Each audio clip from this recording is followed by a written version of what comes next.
Welcome, YouTube. Welcome back to everybody that's been watching me. Thank you. We are live on the Wiley Show yet again for another video. We have so many things that we have to dive into in this particular video, and I want to say welcome.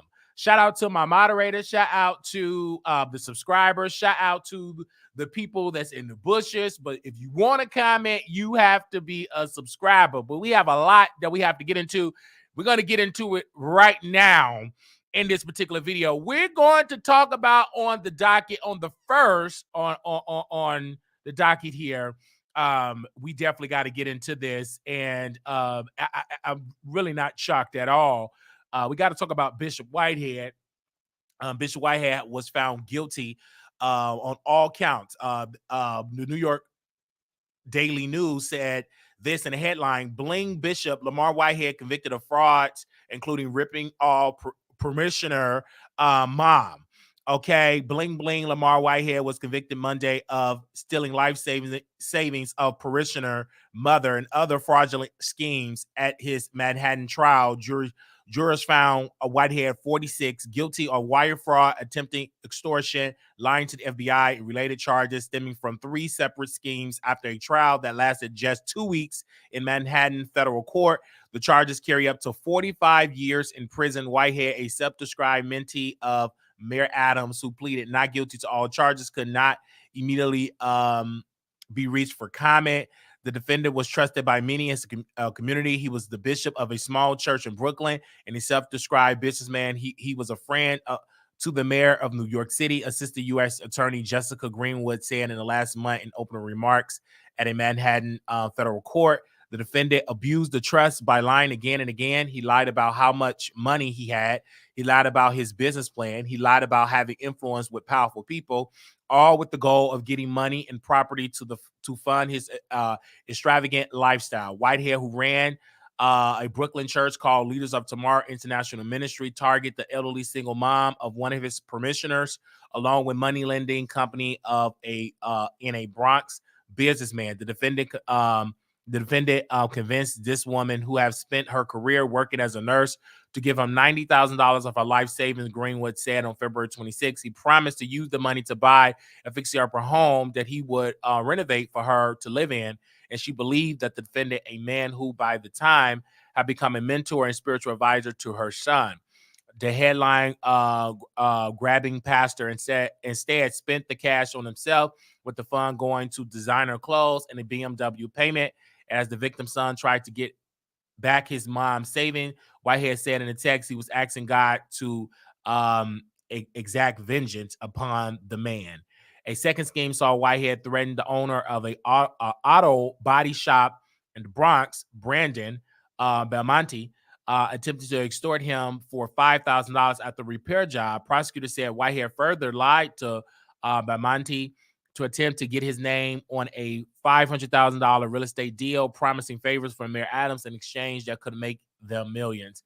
In a third plot, Whitehead, who was arrested in December, drew up phony bank statements to get a $250,000 loan to show he had millions in a company account that he had less than $6. That is according to the article. A spokesman for the Manhattan U.S. Attorney Damon Williams declined to comment. Whitehead abruptly started making city headlines after Adams, who have not been accused of any wrongdoing in connection with the pastor's case, took office in January 2022, along with unsuccessfully trying to facilitate the surrender of a accused subway deleter in May 2022, drawing authorities. Ralph Whitehead himself was robbed in a caught on camera stick up at one of his services last June. I want to give my thoughts here. It's a lot. First and foremost, me and Whitehead, I've been talking with Whitehead for about, I would say, a year and some change. And I saw something very suspicious. Like, for the first red flag was Whitehead. He was so like paranoid. He thought somebody was recording him. He was like, "Hey, bro, I got a new phone number." And then he give me another phone number. And then I felt like he was being watched.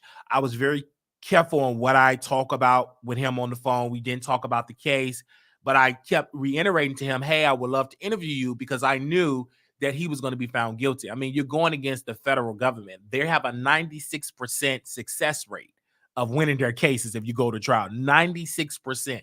96%. You got a 4% chance of beating the federal government. And obviously, this wasn't the case for him to beat. Obviously, it was proof and evidence that he stole this woman's money. And in the interview with the Wiley Show, he kept saying, she wasn't a member of my church. She wasn't a member of my church. She wasn't a member of my church, which was correct. But her son was a member of the church, and he and y'all persuade this woman to give $90,000 of her life savings, right? To get a fixer-upper. She did not get it. So, and I just wanted to interview because I said, hey, I really need this interview because you promised me this interview. I was sending Bishop Whitehead information about Tasha, the things that Tasha was saying about him. He didn't even know that Tasha K was defaming his name on TashaKLive.com. I literally spent time screen recording, downloading, sending clips, sending him timestamps because I wanted the interview. And so I said, she said it. I know the civil suit against Tasha K ain't gonna go anywhere because you're gonna be in prison, right? So, but I'm gonna play ball. So I went and I recorded. I got the timestamps. I got the footnotes. I sent it to his lawyer at the time. I sent it to Tasha K at the time. I was really, really helping him because I wanted an interview. That's all I wanted. I just wanted an interview. And of course, he said, well, I come to Chicago, blah, blah, blah. And I said, okay, this would be really good. I knew he wasn't really going to come to Chicago. And I said, the feds are watching. So I was very cautious on the things that we said on the phone. I said, I want to talk to you on camera. Then he just out of the blue said, okay, Wiley, I'll do the interview. A couple of weeks ago, I knew that Bishop knew that he was going to go to prison. He did not want to take a plea because he's somewhat of a narcissist. He believed he didn't do anything wrong. I believe that he thought he was going to beat it in his mind. It was a great delusion. Obviously he should have took a plea. And just pretty much could have just done probably half of what they're going to really throw the book at him for even trying to go toe to toe with the government, which was stupid. I believe he should have, because you took the money. I mean, in this particular case, and I want to say shout out to Ms. Pam. I want to say that shout out to Ms. Pam Esquire, which we are a member. When she was talking about his defense, they had the witnesses that testified against Whitehead had text messages to back up their testimony. Everything they had, it was a record. It was a copy of emails with Whitehead and the son, text with the victim, emails all over and over and over. And Bishop Whitehead pretty much put in the message, you're going to hell, God gonna strike you down, and all of this, those scare tactics that preachers use when they did wrong. They always throw in scripture, but the Bible said, thou should not steal. Okay, you shouldn't be stealing. Come on, somebody. So he stole that money, and this woman needed her $90,000. Now, obviously, I believe the victim here was stupid, because why would you give a pastor that have no record of doing anything great in real estate? You give him $90,000. She was stupid and dumb, and listen to your stupid son. And mainly people that come from Jamaica, they're easily to be influenced by pastor. They have been colonized by the British, so they're really easy to be gooped by people of authority, especially churches. Like, if you know anybody from Jamaica, anybody from Africa, they're easily to being manipulated by pastors. Even American blacks, they're just easy. They give their pastor everything. I mean, the pastor say do it, they do it, which is some type of delusion.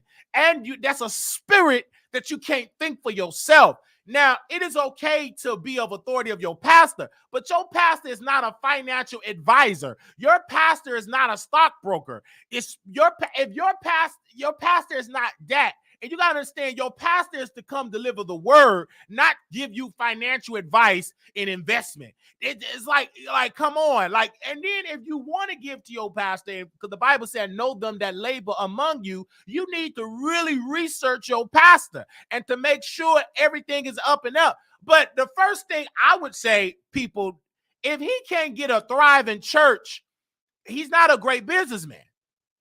If the type of church that Bishop Whitehead had, they had curtains, leaky roofs, it was low budget, it was a storefront. Obviously, he's a bad businessman, because if you really about real estate, why do God's house look like a shack? Why do God house where you supposed to be preaching and pastoring and giving the word, and you supposed to be so rich, but you pulling up to a shack and you dressing Gucci? Obviously, you don't give a darn about the house of God. Come on, somebody. So I just don't understand that you as a leader, you wearing Gucci and Prada and everything else, and then you pulling up to a shack. The house of God is a shack. The people of God got to be in a low-budget building. But yet you pulling up and jewelry and all of that. Obviously, you a false prophet because you about self and not about the kingdom of God. Come on, somebody. So right then and there, it was all effed up. And hopefully people that are viewing this broadcast get out from among false pastors, false teachers, false apostles, false prophets. Get away from that false teaching before you get scammed. Get away from it. You'll come out better being out on the street than going to some of these false prophets. Get from among them. There's nowhere in the world that you should be looking at your pastor wearing all this expensive stuff and the house of God is in turmoil. That doesn't make any sense. Because if you have not been called by God, you are a false prophet. If God did not call you into the ministry, you went, God didn't send you, you stole God's word. A lot of these local churches are built on self. God didn't send them, they sent themselves. And that's why a lot of these folks are in the mess. Go to a church where God called them into the ministry. And if you commit all that sin, he didn't call you. You didn't effed up. You got to repent. If in the scripture say don't do A, B, C, and D, and your pastor's doing A, B, C, and D, he cannot be your leader because he's in sin. The only one thing that God wants the sinner to do, and that is to repent. If he didn't repent, he or she didn't repent, they are in sin, and get away from them. Because they can't tell you about the kingdom of God because they in sin. How do you know if they telling right? If they not lining up with scripture, they totally against scripture, they ain't a God preacher. God preachers line up with the word. They walk in the word. They are a follower of Christ. They are Christ-like. They are a saint. If they not lining up with the scripture, if they ain't sent, they done lost it. If they did have it, it's gone. I got to say that again for people in the back. If the Bible said don't lie and your pastor is lying, he out of order. Until he get in order, he needs to sit down. If the Bible speak against adultery and your pastor is committing adultery, he or she cannot lead you. They blind. The blind cannot lead the blind. It's just that simple. Just read the book. And if your pastor is not living up to the book, leave that church. Leave it. If your pastor is not living up to the scripture, to the commandments, just read the commandments. And if they broke one of them, he ain't right. Because if God called you into the ministry, you gonna keep God's commandments. See, it's not just being a pastor, being in the pulpit. No, being a pastor is that you living because you got souls that is counting on you. The problem is a lot of people, they just good motivational speakers. They can speak real good, say big old words about Hebrew in the Greek, but they living a raggedy life. Their lifestyle is raggedy. If a pastor telling you can still go to heaven if you still screw and cheat on your wife, God, you still go. That's a lie. So stop following these false prophets. Come on, somebody. I'm telling right. Don't get into that pulpit. You know you in sin. You need to repent. God ain't going to call you into the ministry and you in sin. You got to work. You got to be washed. You got to be clean. You got to repent before you say, I'm in the pulpit. How can you lead the people and you wrong? There is nobody in the Bible that have led the people and been successful in sin. Anybody that had successful in the scripture had to get their life in order. Come on. Let's just keep it real. Let's just read the word. If you want to talk about the word, read it for yourself. And if you really read that word, you're going to look at your pastor. He ain't got nothing. She ain't got nothing. It's just simple stuff, because some of the sins that they doing is so open. Cussing, dragging folks, drinking, smoking, going to gasm parties, going to Diddy parties. Some of this stuff, it's just out in the open.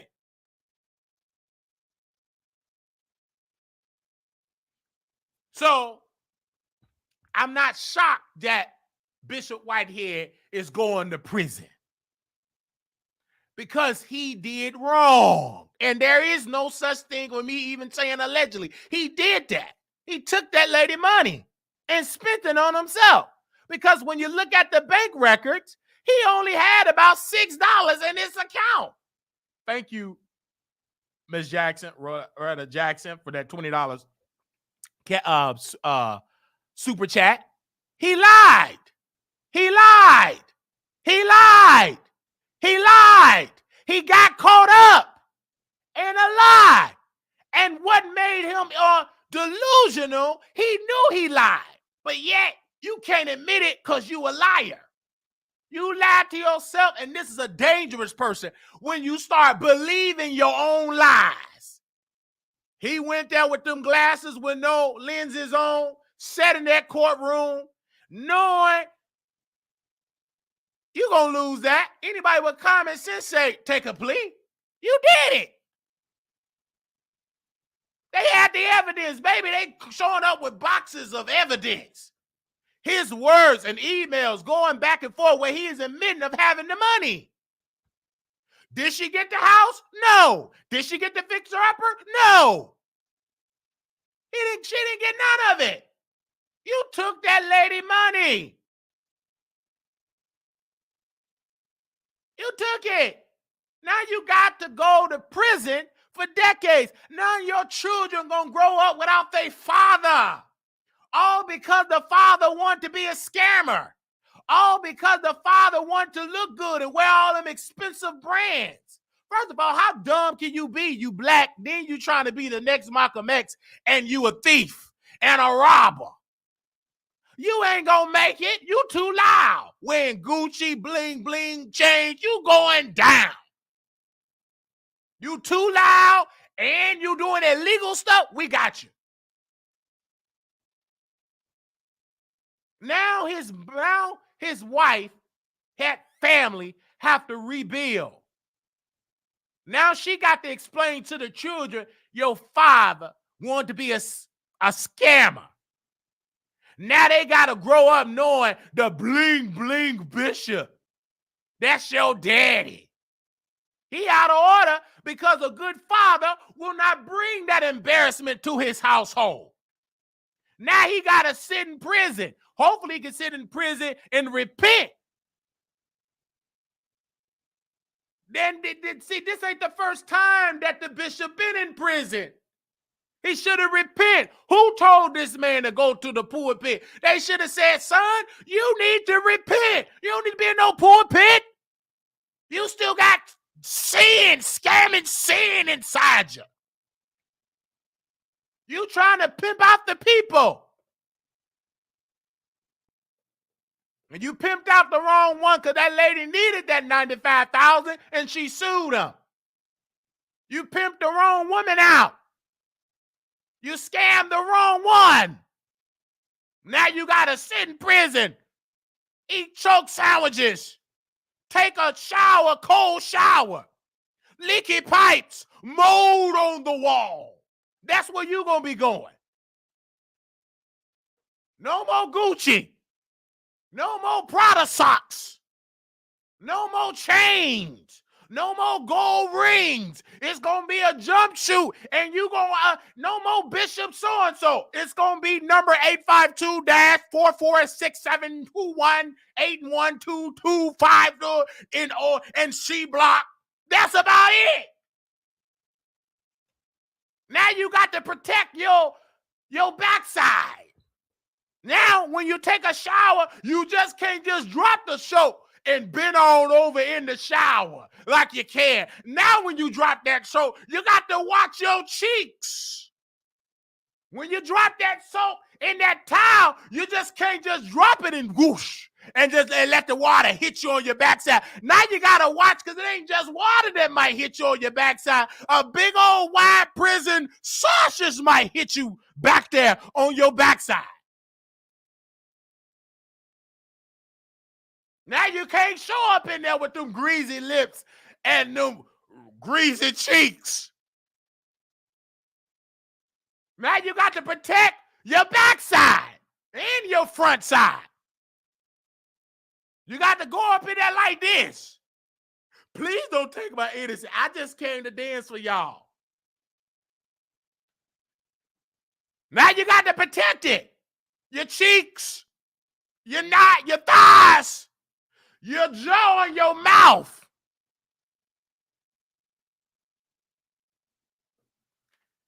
Talk back to me in this chat.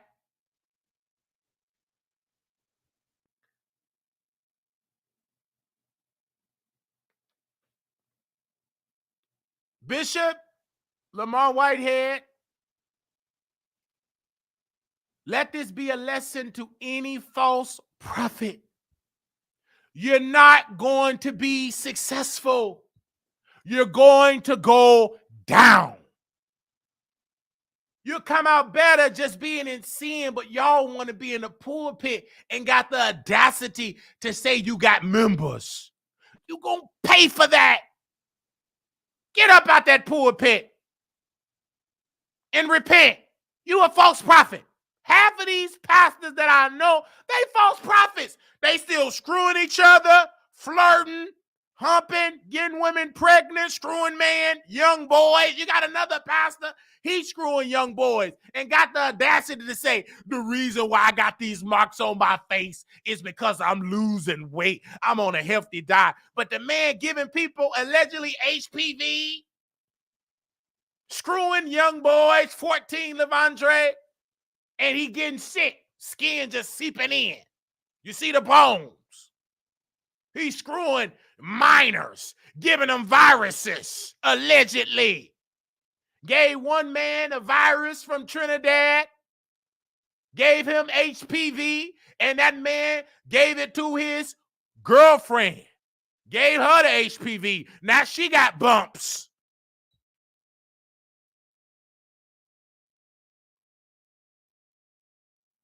Don't get me started talking.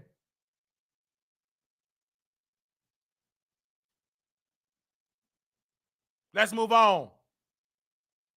Give me about 2 more minutes on this. Now he posted a picture. I'm on a good old diet. Sit down. You in sin. It's affecting your body. You need to quit.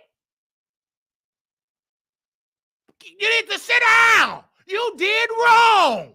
You can't be out here calling yourself a preacher, screwing young boys, think you gonna be successful. It's gonna eat up your flesh. You ain't gonna be successful screwing 14-year-olds, giving people HPV and thinking, I'm still holy. I'm still right. No, you're not righteous. You in sin. You ain't righteous. You ain't holy. Screwing young boys, giving them viruses. Having your cousin marry your lover from Trinidad. You ain't righteous. You bald-headed devil, you.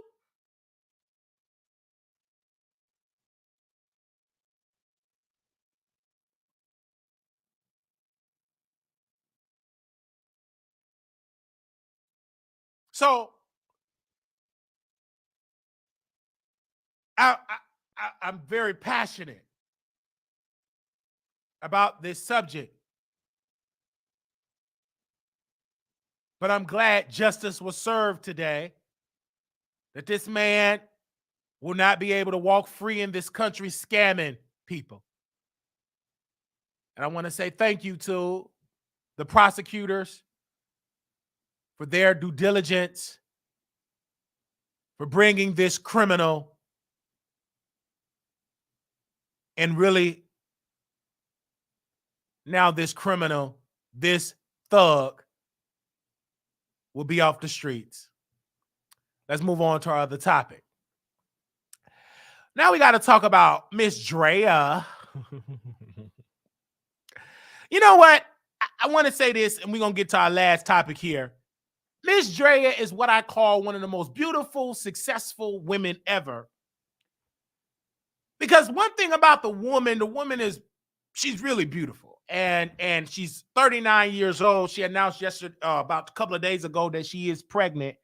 And people are saying the father is Jalen Green, a young, successful basketball player, a young man. And I believe he's about 21 years old, and he's the father. And so many people were saying that Jalen, that said Draya is a pedo, and she's not. The man is an adult. He's a grown man. He's 21 years old. He have every right to screw who he want to screw if they're an adult. Draya is a grown woman, yet she been living over 3 decades, almost 4 decades. But it doesn't matter. It's legal. They can do what they want to do, and I support it. Only thing I don't support is they should have got married. But most of these celebrity marriages don't work anyhow. He wanted this young woman. I mean, this older woman. She look young, but maybe the organs say otherwise. He got her pregnant, and now she have about an 18-year, 21-year, 1-year check that she can get. And I'm happy for her. Because how many women out here screwing the Pookie and the Ray Rays and ain't getting nothing off the table? At least she getting wealth. And then people say, but what about her son? They the same. So what? Shut up. Who cares? The son the same age. He grown, her son grown, and mama is grown. So Draya made a grown woman decision. So did Jalen. That is a young man. He's not a boy. He's not a child. That's a man. And he had to do what he did, and he's wealthy. So what? Most of you old women in this chat would have screwed her. You would be stupid not to. You screwed the drug dealer on the block, and a stupid drug dealer because he always get caught. He ain't a successful one. He just push a little dope and always get caught. You screwed this person before, Pookie, with a missing tooth, like you got standards. Shut up. If Jalen paid you some man, you a humper. You said y'all just get on the internet, just talk down. You mad because ain't no Jalen Green, no millionaire humping you. Everybody that hump you just bringing you more debt, more depression, more babies. And you got to bring them to work with you and stash them in the break room and tell them to be quiet. You wish that you had a millionaire that you gave that yoni to. You gave it to free. Now you can't get no Jalen no more. Only way you can get is Pookie and Ray Ray.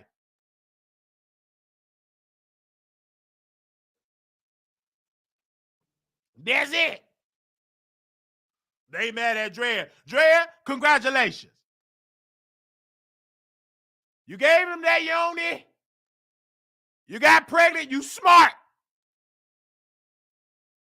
Stop dating them people that's broke that can't bring you no bread, no butter, no bacon, no ham.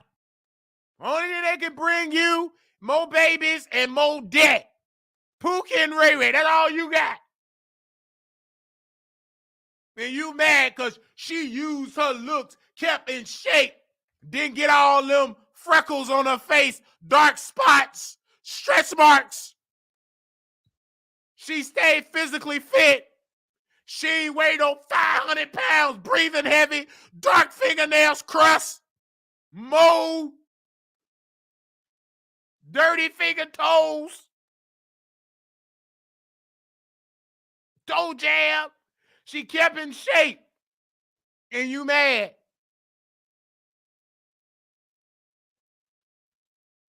So I'm happy that she did it. If you're going to do it, get a coin for doing it. Only people that's mad, that's stuck in a mess. And when they call in, they ain't going to be able to call in. Number of children in the back, no daddy on site.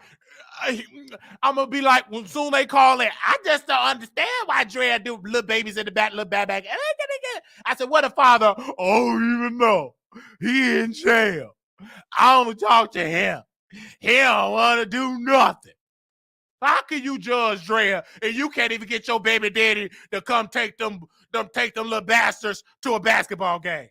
You want to marry that little bastard, she gonna get a little bastard. He gonna be a rich bastard, but it's a little bastard according to the scripture. Anybody that get pregnant, conceived to have children and unmarried, the child will be called a bastard. That is gonna be a rich bastard. Yours is just a poor bastard.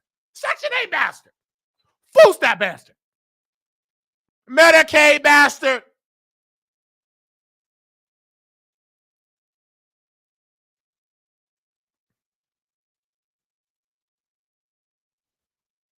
And then they will say, whoa, what conversation? You pretend like you into it. He got money. F the conversation. Some of y'all had great conversation when Pookie and Ray Ray got the draws. And what did that get you? Nothing. You'll learn to adapt. You didn't dumb. Most of y'all were doing good before you met Pookie and Ray Ray. You dumb yourself down for Pookie and Ray Ray, so don't get mad talking about what they gonna talk about. What you talk about with Pookie and Ray Ray? Chasing them down. Why don't you love me? I'm tired of you getting me pregnant and hitting me across the wash and dry. I'm tired of getting evicted. Why don't you share the half of the rent? Why don't you get a job? That's all the conversation some of y'all having. Not all of y'all, but some of y'all having that conversation. You can't say nothing because you be having. You're having it right now.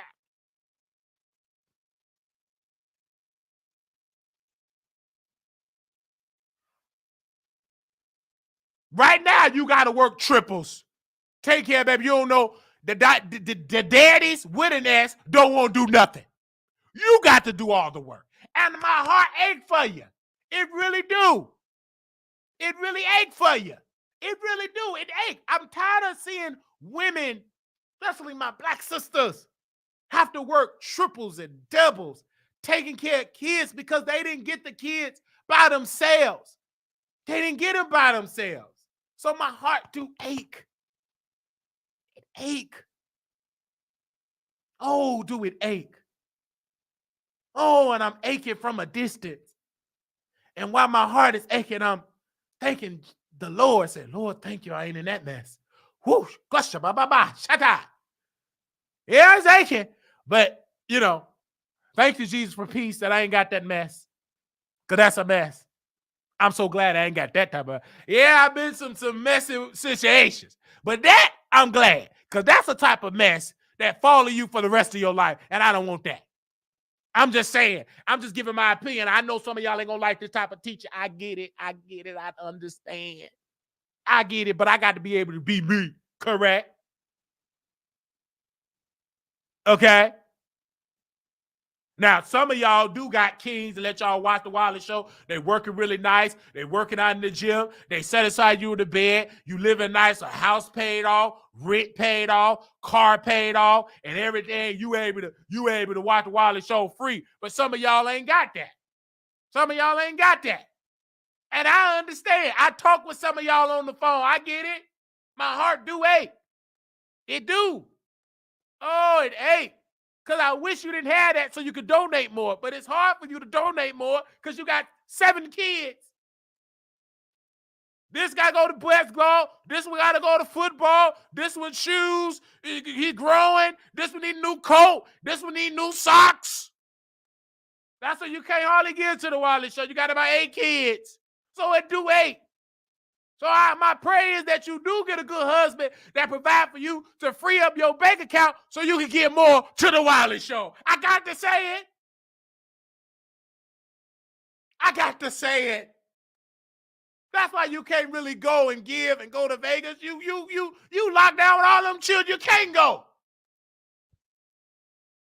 You can't come to Vegas, all your kids. We don't want to see that. Crying Davis. Stay at home. But I do want you to get you a beautiful Boaz. I do want you to get you a king with a check that's going to provide for you and your children and love you so you can experience real love by a real man.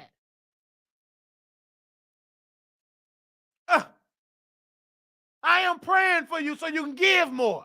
Because some of y'all had a real king with money, you'll give more to the Wiley Show, you'll be happy. You can't. You in a mess.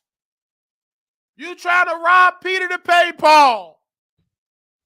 You didn't rob Peter, you still can't pay Paul. You still owe Paul. So I get it, Draya. Get your money.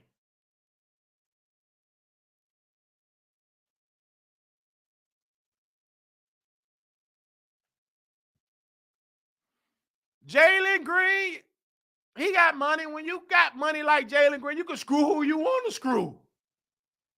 He got Jalen Green. He got money. Look how he look. Oh, you know. And I want to say this to piggyback on my on TGIF. And I did listen to Claudia. This is a half-century old woman. She's 50 now, half-century. And she said a lot of these young men go after the woman. It's like a trophy. And she's correct. Because Claudia is a half-century woman, she looked good. She even looked better about 20 years ago. She still looked good for a half-century woman. And so she had multiple relationships. She's a baddie. You know what I'm saying? And she's always in shape. So you know that thing is nice and tight and right. But she had a lot of young men. The reason why Claudia couldn't sit and drag Draya, because there's plenty people that wanted to screw Claudia and that she had screwed that was young with money. But they ain't stay with her. Because these young men, they get it, they taste it, they screw you, they move on. They just, it's like a challenge. Once they get the draws, they gone. That's why Claudia is a half-century old single black woman. She could tell you stories of the young successful that screwed her. They wanted her. They was fantasized about it. They got the draws, and they dumped her. And she's single right now. So that's why she couldn't drag Draya. She's a little upset that she didn't give that yoni to a 22-year-old man with money. So she would have to work hard at 50. Talk back to me in this chat. She didn't have to work hard at 50. Have to do these low-budget end jobs. Have to do about 5 shows. If she'd have gave them draws up to a wealthy man and got the bag and got pregnant, she went out to do all them TGIF, Fox Soul, going to CBS and getting pennies.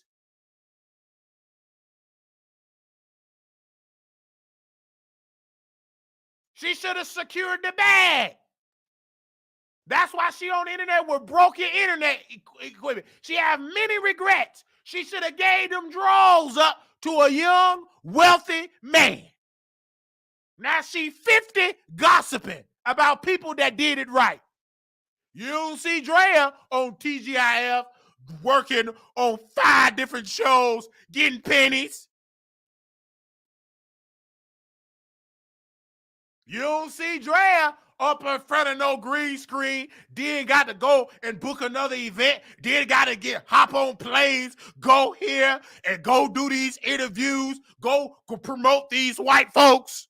Draya just had a yoni. She used what God gave her. And she got a good golden goose. And where Claudia at? Sitting in front of a green screen with no good microphone, talking about other successful people, which she had a chance, but time had passed. She's 50 now. 50! In front of a camera, a green screen. 50! On College Hill. You 50 in college, on a hill, you have lost. You on Survivor at 50? If you haven't survived at 50, honey, just give up. Throw in the towel.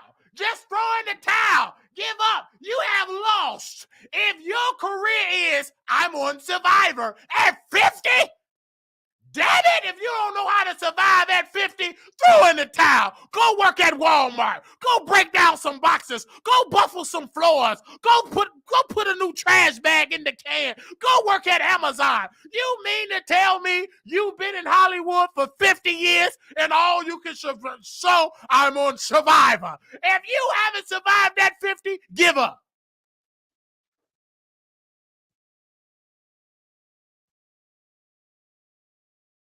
Just give up. Lying demon, you 50 still lying. Put it on the screen. Oh, it's going to be tough in this chat tonight. And she's sitting there lying at 50. Liar, promising people jobs, and she's just a glorified employee herself. How can you promise somebody a job? You ain't got the authority, 50-year-old woman employee. You a 50-year-old employee. You can be fired today and then replace you with a younger 50-year-old. You promising folks a job. I was going to talk to the producers. Shut up. They ain't listening to your advice. You ain't got no power. Shut up. You have some power, you could have got you a good, wealthy man like Draya, and you won't have to be working and slaving on Fox Soul 5 days a week and barely getting paid. If you was getting good multi-million-dollar checks from Fox Soul, you won't need to be on Survivor. You won't need to be on Deal or No Deal. You won't need to be on Wheel of Fortune. You won't need to be on the Celebrity Family Feud. You won't need to be on any of that. If Fox Soul was paying you fairly as a black woman, they not paying you fairly. That's why you got to have 35,000 jobs. Talk back to me in this chat. They ain't paying you fairly. If they was, you would have to do 55,000 jobs.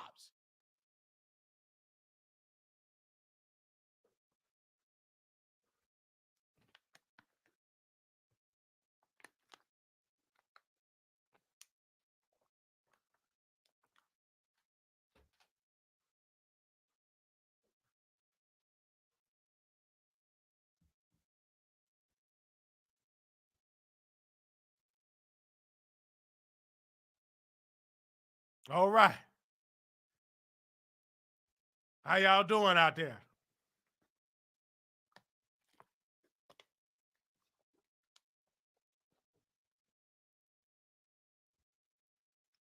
Now, we want to give our congratulations to Armon Wiggins.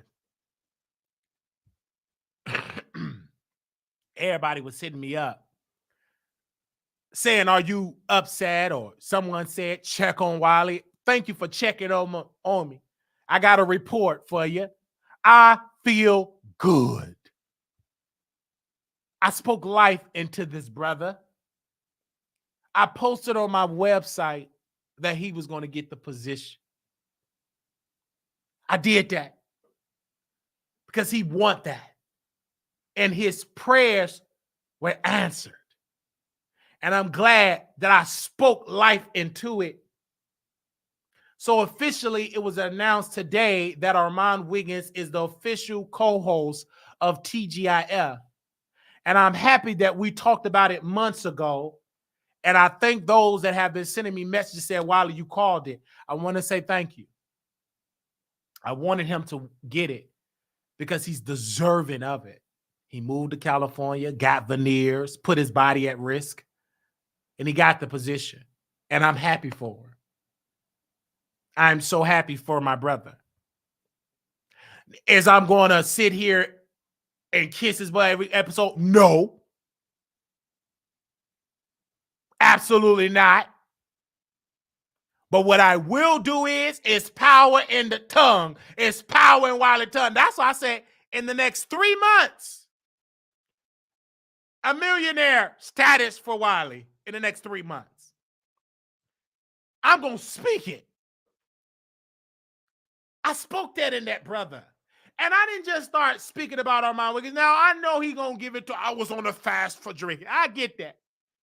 But I even went back and I said, brother, get on YouTube. You're going to dominate. He said, oh, no, Wiley, if I get on YouTube, Justin J, 1232, the king of reach, he going to drag. I ain't going to be able to do it. I said, brother, you can do it. And he did it, and he dominated. I see that for that brother. I really predicted it. I don't like to say prophesied. I don't like to say I'm a prophet. I don't like that.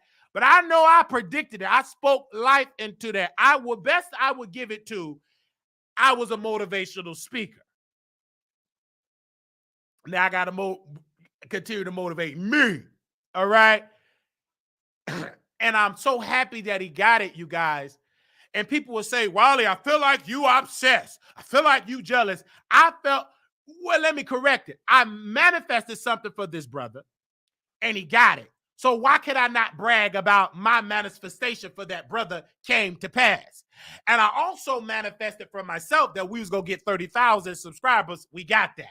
I also manifested for myself that I will lose weight in 2024. We got that. I also manifested for myself that we going to have an LLC. We got that. So not only did I manifest for my brother, I also manifested for me as well.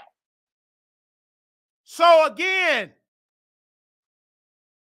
don't take me being passionate about me talking about Armon Wiggins, get it twisted up with jealousy. You're wrong. I'm going to always talk about a brother that I came to know in this business. I was there before you even knew who he was. I was there in the garage. I was there when he was living with his mama. So I can talk about him. And we work together. So you can keep on typing in the chat. I encourage that. Just don't cuss so we can read you dragging me. I see your comments. Wiley off his meds.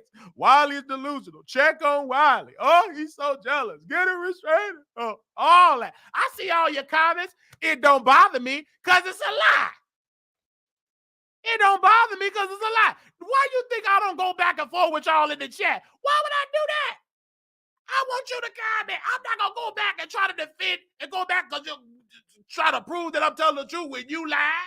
You keep on standing how you believe. That's how you believe about me. Good. I'm going to keep on doing what I got to do. Manifest greatness for myself and family and for everybody that I feel that deserve it, that I feel that have the talent. And I felt like he had the talent. And I tell people, don't cuss if you want your comment being seen. Don't cuss. You can drag me all day. Some of y'all getting really good with the comments over there. I'm happy for this brother. I'm happy for the deposit of your check. I'm happy for I'm not the one. I'm happy for this brother because he's deserving of it. I said that Foxo needed that funky Dineva type of spirit that tell her like it is, that is gay, feminine, bottom. He fit the description. He fit the description. And he's younger. And he both get down with the get down, if you know what I'm saying. Booger Sugar, drunk, he fit that. Krabs, he fit that. He'd tell his business. I love that. Be him. He said, Armon said something so iconic. He said, I'm just authentically me. When you are authentically you, doors gonna open up, and whoever fit that want to work, they gonna work with you. Just be you. You ain't gotta be like Jason Lee. You ain't gotta be like I'm Nicki Minaj friend. I'm the black veneer version of Ken like Barbie without the wig. Ken Barbie without the wig. No, be Armon Wiggins. There's nobody like Armon. Don't nobody wear a cap like Armon. Don't nobody talk with them horse teeth veneers like Armon. Be you. There's only one you. Be you. Be you. Now I'm going to congratulate, but I'm also going to drag because that's me. Why would I stop being me? I'm going to congratulate. Yes, I saw him with that chest open and that jacket and them chains. I don't know if them chains are real, but it looked real to me. I don't even have the jury detector to see if it's real or fake. I can't afford it. But not right now. Not in the next 3 months, yes. Come on, speak it. And I saw it, and I'm happy for him that he got the position. I really am. I'm happy for him. He's going to dominate. People don't know how iconic this is for him because it's a part of the Fox Corporation, you know, the same Fox people that do Fox News and trying to take away our rights. But he want to do that. It's his business. He want to get the bag. You do have some black people like, hey, F y'all. I'm here about my check. I'm not political. Get the check. Hopefully it'll be successful for him. All right? That's a good way. Have on your resume. He's a part of the union. He can act. He could be on Tubi. He could be Claudia Jordan's son or Claudia Jordan's love interest. He can tie them walls up on camera. Whatever he want to do. I'm happy for him because people kept saying, oh, he burned bridges with Jason Lee. He proved Jason Lee wrong. He proved people that said he burned bridges with Jason Lee. He proved that wrong. He found the lane that proved that Jason Lee is not that powerful against Armon Wiggins. So I'm glad he know that. I just hope, and his followers were sending me this, and they were saying, "While my fear is that he won't go as live on his YouTube channel." I don't know if this factual. I'm going to check with my source. I don't know if YouTube. I don't know if Fox Soul told him he cannot go live after Fox Soul. I don't know if he have a deal that he can only go live on the weekends.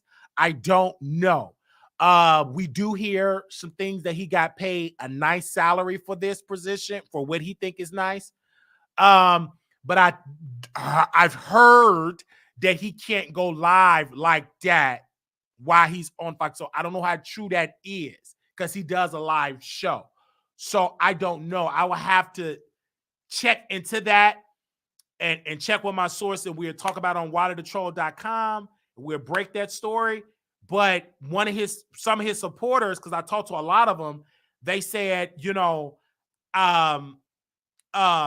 they hope that he can go live on his channel because they were saying we want to just see Armon only. We don't want to see him on Fox Soul. Like we love that.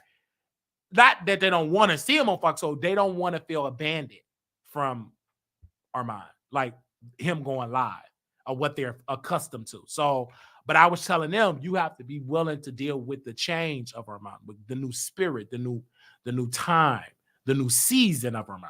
This is a new season. Either you get with it or you're going to get lost. Okay? You're going to get lost. Now, the number that I've heard, somewhere in the 250, 275 to 300 ballpark. I heard different numbers in my DM, but if they definitely sent that, I think it's great. I think it's awesome. Whatever the amount is, I don't think Armon Wiggins would take it less than 100,000. So I don't know. I really, really don't know about that because I haven't talked to Armon Wiggins about how much money, and he ain't gonna tell me. I could just only estimate. It had to. If I know anything about Armon Wiggins, it had to be a nice coin because you have a lot of overhead. There's nowhere in the world you're gonna abandon making money and not getting minimum of $250,000 because that's what fucking Daniva said he was getting. If they couldn't match that, there's no in the world. Why would you do it for not $250,000? And you could do it on YouTube, and you made like $100,000 last year, close to $100,000 in 2020 or 21 or something like that. I know he made around that ballpark. But that was fucking Daniva. I don't know if Armon, if he's smart, he should get close to that number as possible. But anyway, that's not my business. That's him. But I'm here to just congratulate my favorite celebrity on this position. Do I think it's going to last? Yes. Do I think he's going to last on the show to an end? Absolutely. Do I think Fox Soul is going to last forever? No. Anything dealing with soul, with black, don't last long with um don't last long with Fox. If you know anything about Fox Corporate, nothing against them. They're a business conglomerate. They build stuff up with black eyeballs, and they take our skill, our data, our likeness, our swag for the culture. They monetize on it, and their children is wealthy for generations to come. But the people that's on these networks don't have nowhere near the wealth. They're still living check to check. That was one of the discrepancies with Funky Dineva. He felt like they was not paying him fairly. He was putting in more work and getting less paid. And I remember that. But Armon Wiggins, he want to be over there on the other side. He's going to get a rude awakening that black folks, no matter how talented you are, they're still asking for equal pay, like they white counterparts. Because guarantee, if these were white creators, Paris, what is the white creators that's on that show, they would have got paid whatever them black folks making over there, they'd have got quadruple that. That's what I'm saying. So that's my whole point. Yes, you said you live check to check is away. Yeah, not at 50 though. Yeah, you're right. Right now it is, but it's a problem for me being in this business. I'm 50 years old living check to check.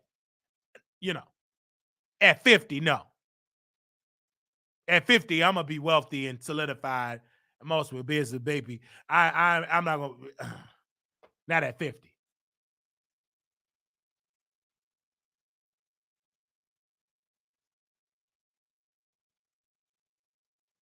But Fox, they have a tendency of finessing people. Oh, this is Fox Corporation. Oh, this is a mass fund. What about the check? But this is going to take them a lot of places because you're a part of a big brand that have a lot of power in the industry. So I'm happy for that, brother. I'm happy for him. Honestly, with all the jokes aside, with all that, you know what I'm saying? The brother's doing good. Okay? In that regard, because he really wanted that. That's what he wanted. He wanted to be on that type of television. He wanted that. That's what he wanted. And he got it. Okay? I can't wait to talk more about it on these multiple days coming up. And I'm happy for it. Thank you so very much. Now, and we predicted it. I told you we predicted it. And I told my followers, I said, followers, Wally is up next. I kept saying it over and over and over and over. My people kept saying it over and over and over and over and over. I feel it. I feel the shift. I feel the change for us. We're up next. We're growing and subscribe. We're growing the thing. That's like not my goal is to be on television like that. Like if I ever want to be on, I need to own it. I want a Tyler Perry. That's have always been my thing. I want to own it. I want it. I want control. I want creative control. I want financial control. I want it. I want to own it. I don't like working. I want to own it. I don't like working at other entities and they lowball me and I got to take it for the next. I want complete ownership. I want most of the wealth because the people that I look up to, Oprah, Tyler, that is black, they own it. Or the people, Bob Johnson, Sheila Johnson. I mean, they own stuff and they was able to sell BT and own multiple other businesses and hotels, et cetera, et cetera, et cetera, et cetera. It's all about the ownership for me. I need complete ownership. Yeah, you working on YouTube now. So was Armon Wiggins. So was Claudia. So was these other entities were. You know, you have to start out somewhere. Some of your great iconic forces that's in Hollywood, Issa Rae, started on YouTube. So don't look at YouTube as being, oh my gosh, baby, YouTube is a power player in this industry. YouTube, Facebook, Snapchat, that's the future of media right now. Like if you own anything about business, that is the future. So I don't know why people look at YouTube like it's a sore or it's like boo-boo. Like YouTube is the future. Like if you look at the top paid social media sites, YouTube is one of the most popular ones. It is what it is. Okay? It is what it is. All right. Well, where is that? You know. Yeah, and YouTubers are the new celebrities now. I get what you're saying, Paris, respectfully. It's like no, because sometimes you still work for self on different type of situations. Even if you own a television, we don't own the FCC. that's still a white conglomerate, to be honest. If you want to be if you want to just break it down, do we own a satellite as a black person? Do we own I'm just saying.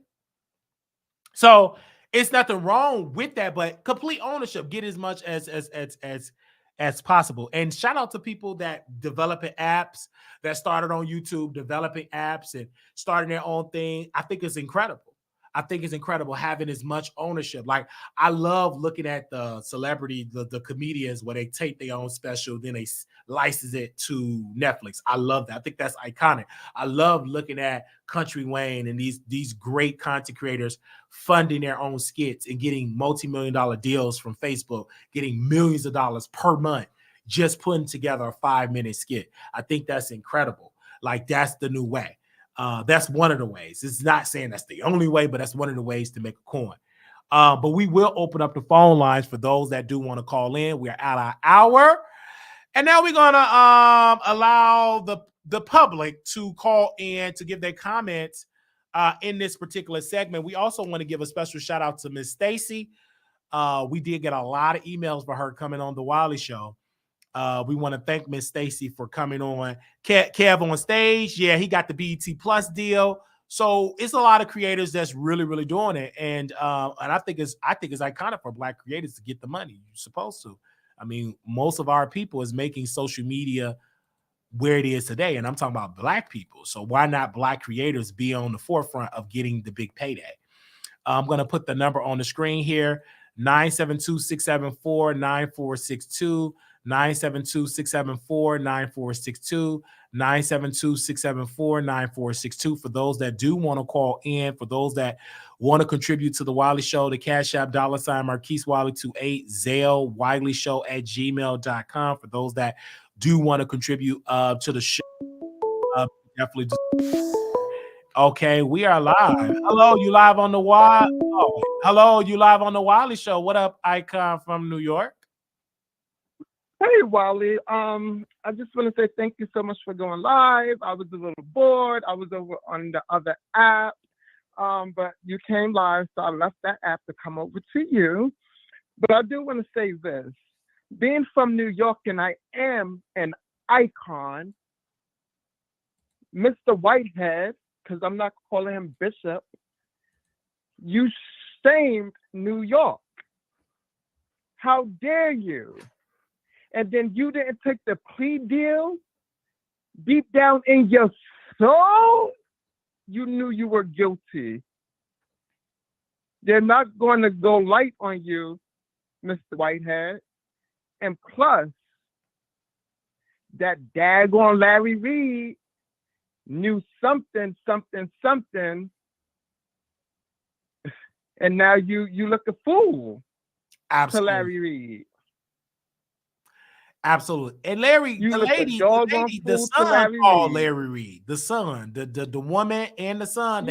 Yeah. Larry is, we all know he a pedo, allegedly, but he's still connected in the church media space. I called him the church TMZ. Like, he is the TMZ of the church sector. There is no one come. You remember when he said the FBI called him? And they did. They did. The FBI called him, and he said the FBI name, because he's gay too. So, gay folks, when we get tea, we got to spread it. Yeah, girl, the FBI agent so-and-so, and the agent of that special agent, he stopped calling them because Larry started going live. Gay folks can't keep it in. Like, they can't keep a secret like that. Especially feminine, like, there's no way. Girl, the FBI, and you got a platform? Oh, baby, that's you gonna tell the world. And he played the recording, right? He did. Or he read the voicemail or something, like he talked about it. Yeah, he gave a description and gave the special agent name. But I want to say, I mean, it's sad. Like, Nature Boy got life plus 10 years. Now this beautiful Black king, Mr. Whitehead. Like, oh my God! Like, what are we doing? We as a community. We as Black people, we have to do better. Oh yeah, absolutely. We have to be and do better, man. Woo. It's really sad because But can I say something before you say something, Wally? Listen, guys, I'm not stopping the hustlers, the scammers. If you're gonna scam, if you're gonna hustle, do it right, do it correctly, guys. Because the scammer wasn't scamming in because he got caught. Like, how dare you scamming and you wearing you're so fashionably loud. Of course, all eyes are going to be on you. You got what I'm saying? Yeah, you got that Gucci and all that stuff on. Yeah, you draw so much attention to you knowing that you are scamming.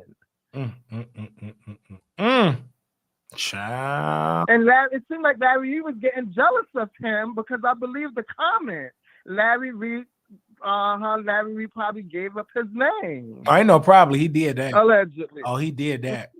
Ain't no problem about it. Larry did that because Whitehead had what it take to be the next TMZ of the gospel community. He was charismatic, an effective speaker. He was more attractive than Larry Reid, and he was more masculine. Like Bishop Whitehead had what it take to like really be a major power player in the church sector. If Bishop Whitehead would have just stopped scamming, would have paid that lady back her 90 grand, and really would just pay the lady, gave her the lady to fix her up house, he could have dominated in the church sector. He could have can you imagine? Yeah. He could have been a great YouTube commentator. That's so true. Yeah.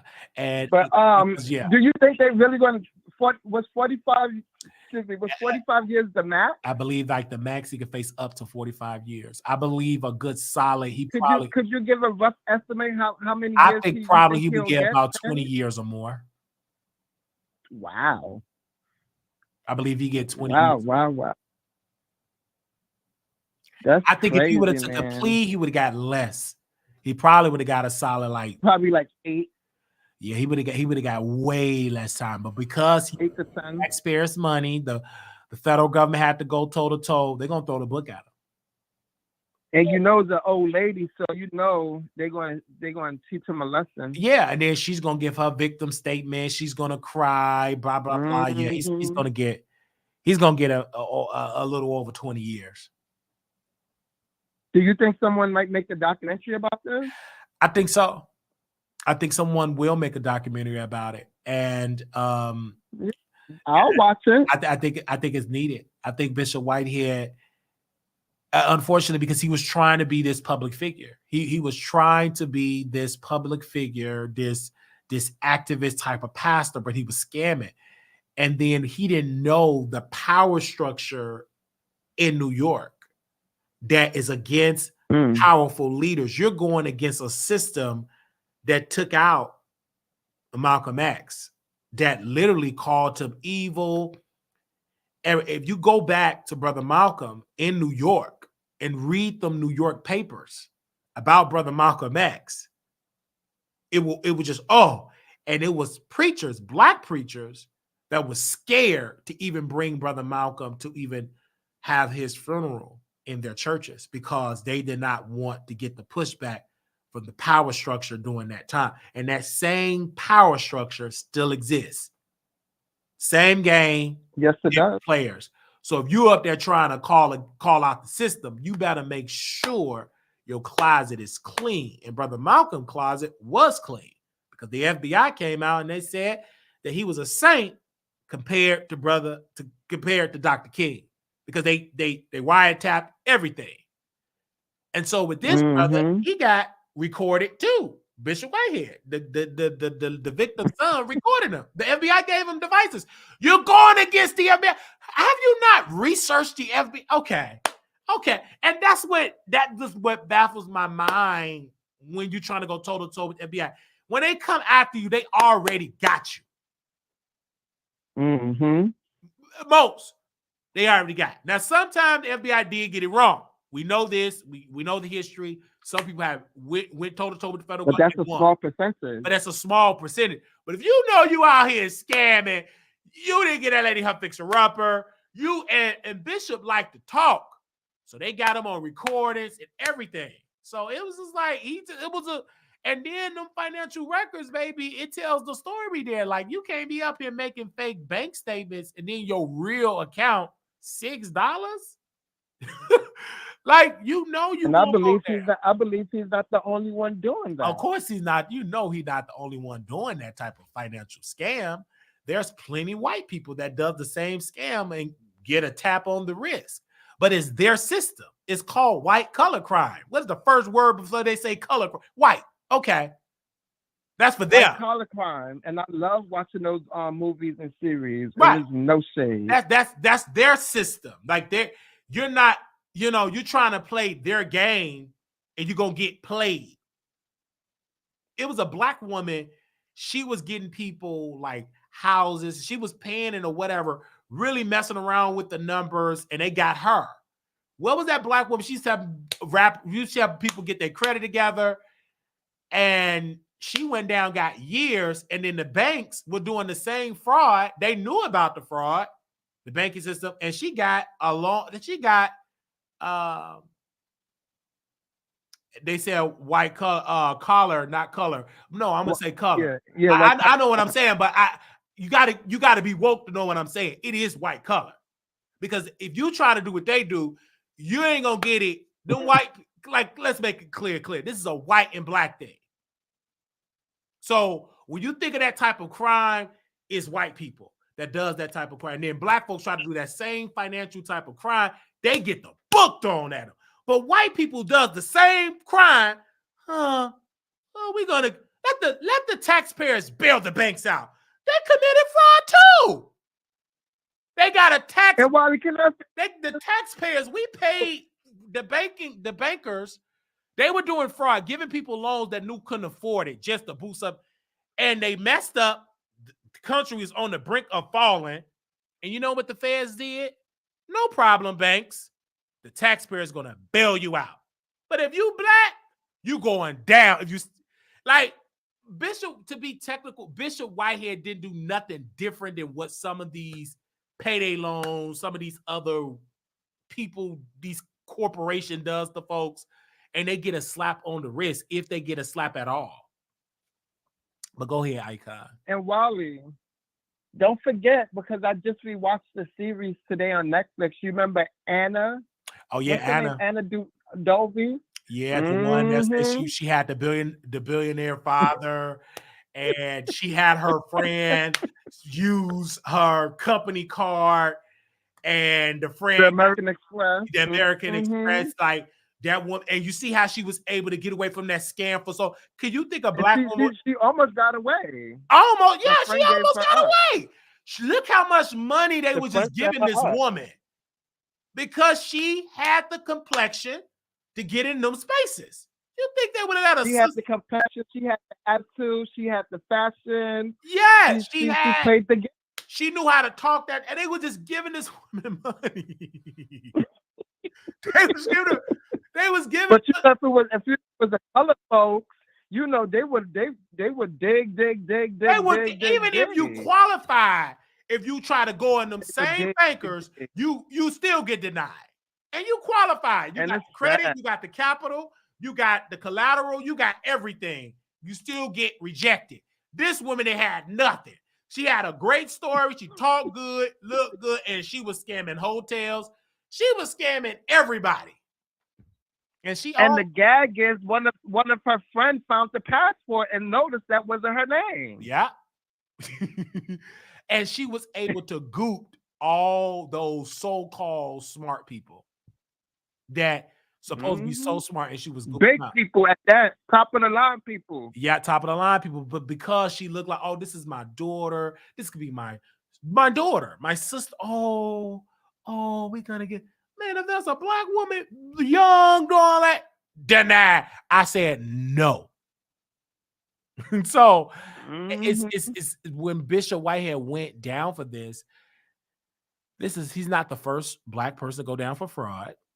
He won't be the last. And he won't be the last. He will not be the last. And that's why that's why Larry Reed, he always said, I don't do fraud, I'm going to sue. But you may not be doing fraud, but you are defrauding people because you're telling them that you're living right. and you're not living right. And now you just changing scripture up. You're living a raggedy life. Even people that's in the LGBT community know Larry Reed living a raggedy life. I know some gay people that say, I ain't going to that church. Ain't no way in the world I'm going to that church. Because you still screwing. Yeah. And he admitted it. I screwed Vincent. I screwed this person. I screwed. And you still give me your money. So shout out to the LRLers that's leaving that coat. That dookie coat. Shout out to the people that woke come up and over here to the Wally show. Yes.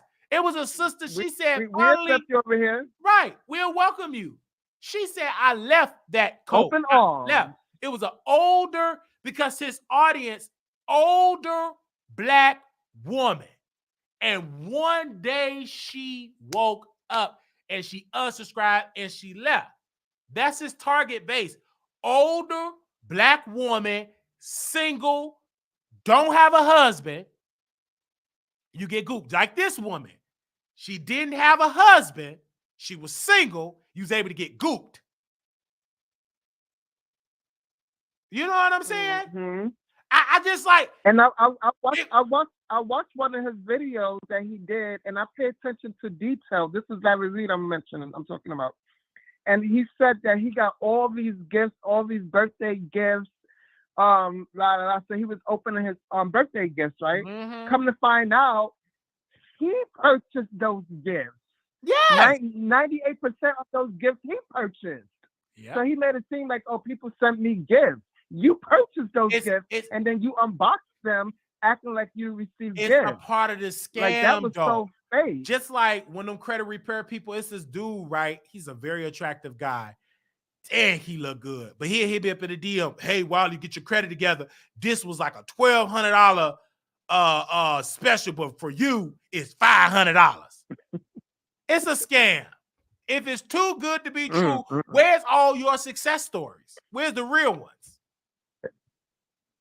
Exactly. So I just don't understand that. Like, these people are easily be gooped.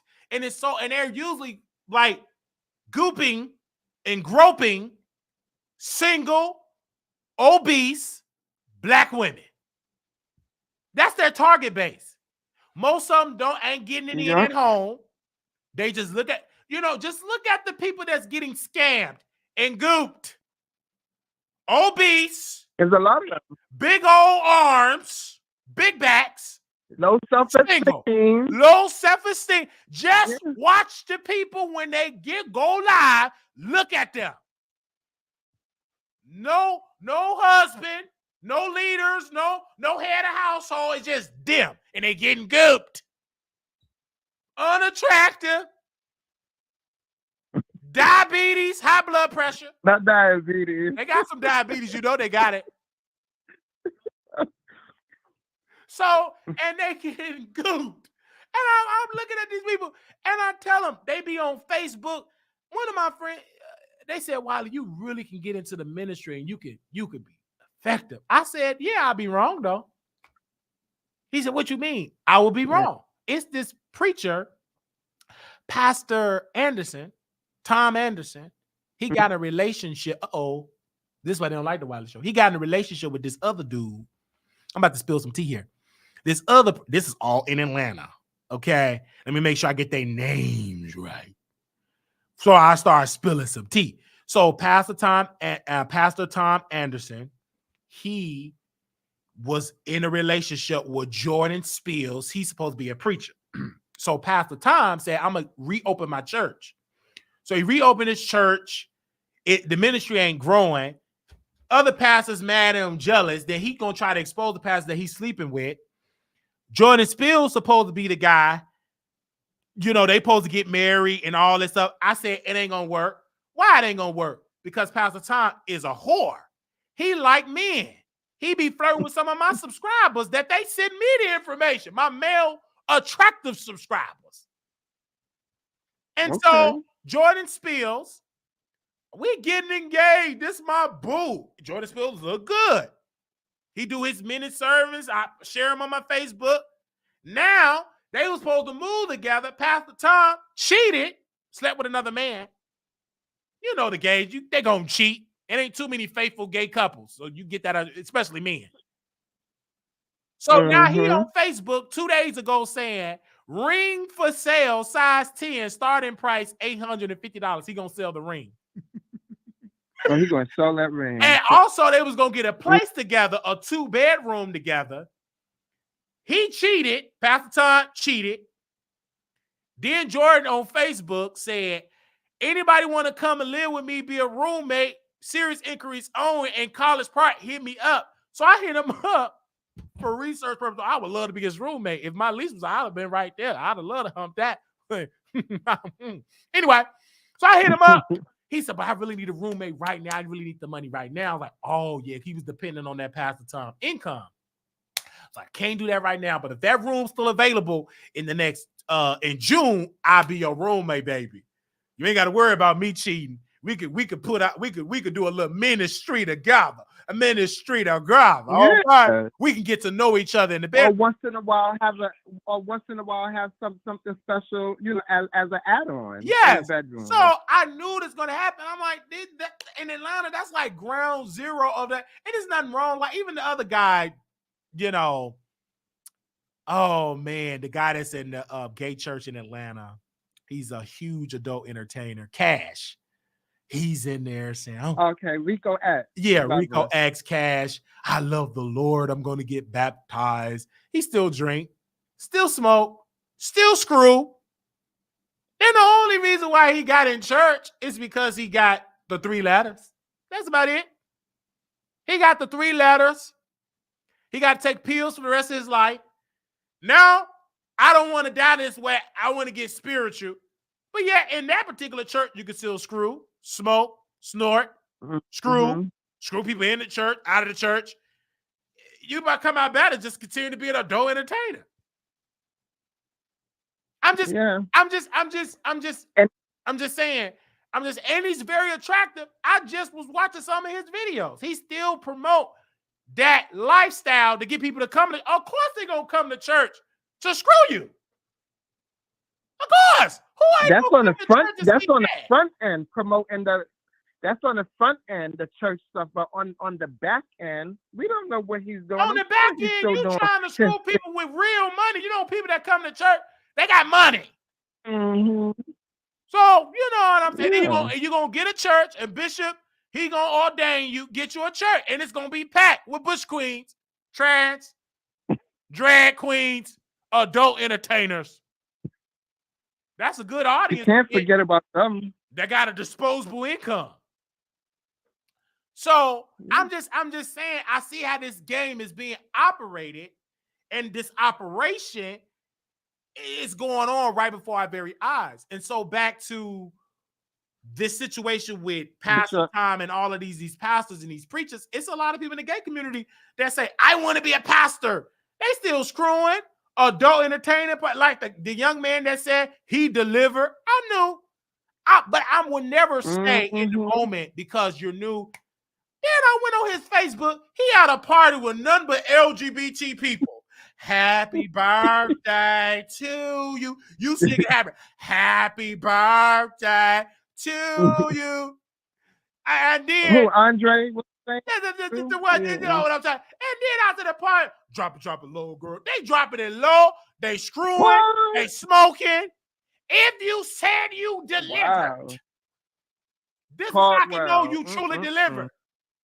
You don't go to the same house no more. You don't walk the same streets no more. You are a new creature. You can't say, God deliver me from being gay, and all you singing happy birthday in front of gay folks. No. First of all, gay people ain't going to want to be around you because you a new creature now. You have a new standard. You believe in the Bible now. If you really walking into the scripture, ain't nobody in the world going to keep inviting you because you going to be a party pooper. They ain't going to invite you. Only people that so-called say they saved being invited because they ain't got nothing, a.k.a. Bishop Jakes. You ain't got nothing. That's why you'll be welcome. Happy birthday, Diddy. Have you ever been swallowed up? That's why he was in a mess. If you really believing in truth, tearing down sin, tearing down flesh, you ain't going to no Diddy party. you ain't gonna be welcome. Exactly. And you not gonna go. Because you know you going into the pits of hell, the gates of hell. I'm with you when you're right. You know you ain't going to that and you say you know Jesus. You right there, butt in your face, thongs, drinking Grey Goose, weed, booger sugar, and you supposed to be a pastor. That's why Bishop J, he almost lost. But when you ain't got nothing, you're going to get lazy. You're going to get exposed. You're going to get sloppy. You thought you were so powerful, went there, and now Bishop Jake's getting dragged. He can't even say, have you ever been swallowed up? He can't even say, have you ever? He can't even say that no more. But Wally, I want to say, I understand. He can't even say, have you ever been swallowed? He can't say that no more. It irks me because after I get through doing all that, his church still gonna be packed. And they're gonna defend a pastor. He a man of God. Okay. If you believe that, but I got a house with a lake with gold in it. I want to sell it to you for $90,000. But go ahead, brother. And they're gonna buy it.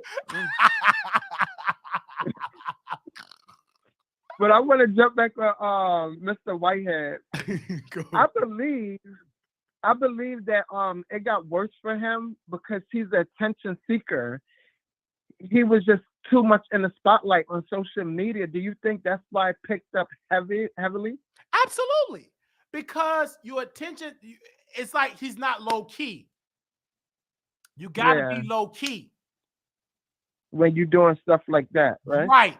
And he was really scammed. He was trying to be, if he would have just stayed in the ministry and people just giving $90,000 as tithe and offering, that ain't a scam. That's pretty much basic business of a church.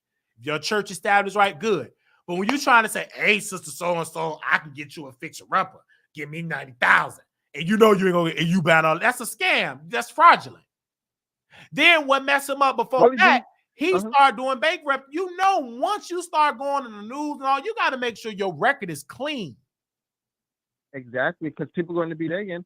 They're going to be. But I want to say, they did. Do you think his wife has something to do with it too? Do you think the FBI agents got to the wife? I think that his wife wasn't a part of the scam. Thank God. I think that she knew about it, but he did the dirty work, so he go down. She did not testify against him. Oh. I think she knew about it. She got away. She left him. Most women, she ran off before because she knew it was coming down. She knew it was coming. She knew it was coming, but she's just as evil because he did it and you knew about it, and now she just got to deal with the embarrassment of your husband went down for scamming, and they have a baby. Yeah, I think, and that's sad. I think he got more than one child though. He got a baby. He got kids. I think he had more than one. And that's sad because now that mother gonna have to walk and literally go and do her job and be a single mother and may have to get food stamps. Wasn't he locked up before and he fought it? Like he was locked up before, and I don't think necessarily that he fought. I think he served his time. Think he was the same? Yeah, I can't verify that because Bishop always say he be fights. You got to verify he's a known liar. So I don't know that particular case, but I do know he went to prison. And let's just say he did fight it. Why would you go back knowing that you a target? That means you didn't learn your lesson.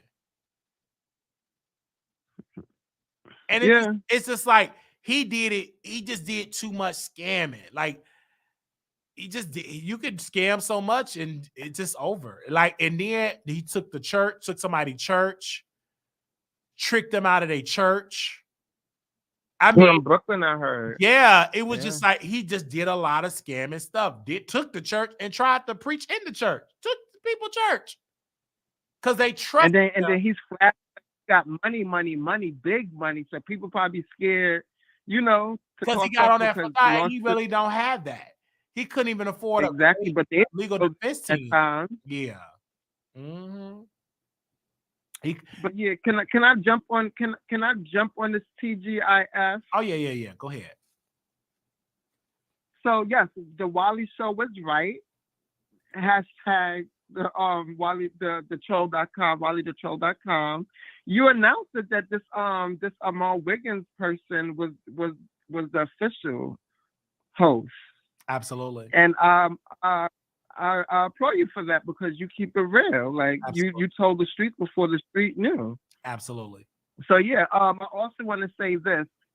I tuned in. Unfortunately, I gave them a click in the view, but it was just for a short period of second.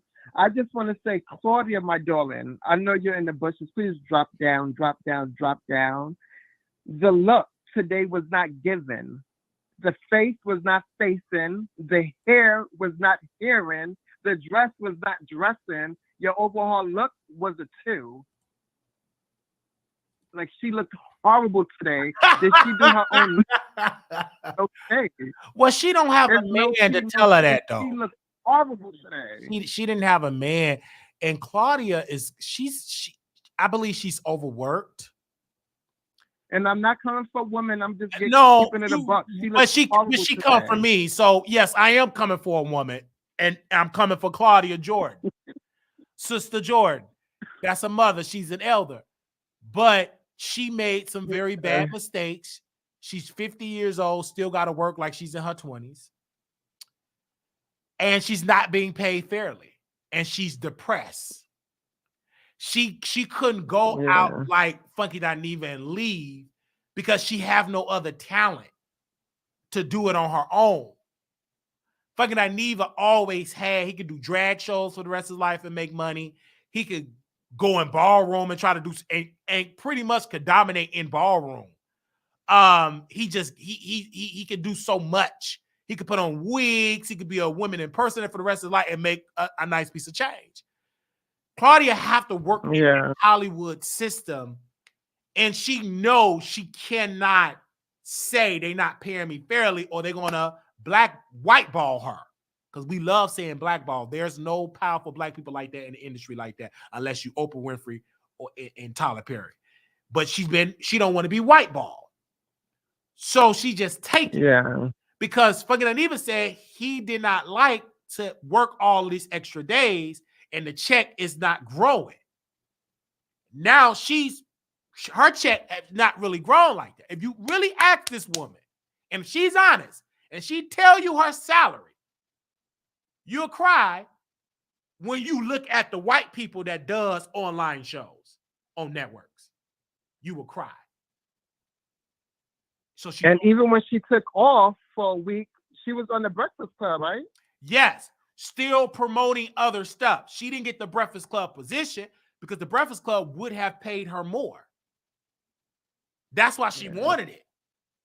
And she could have still did Fox Soul at night. That's easy. You in your house and then do it in the morning and then do that and then go to bed, rest up, and do it in the morning. It's sad because black people, most of them in the industry, from your Viola Davis on down, they're not getting paid fairly. They're not. They're not lying. They're not. And most of them don't even care about the Oscars. The only reason why they care is for bragging rights.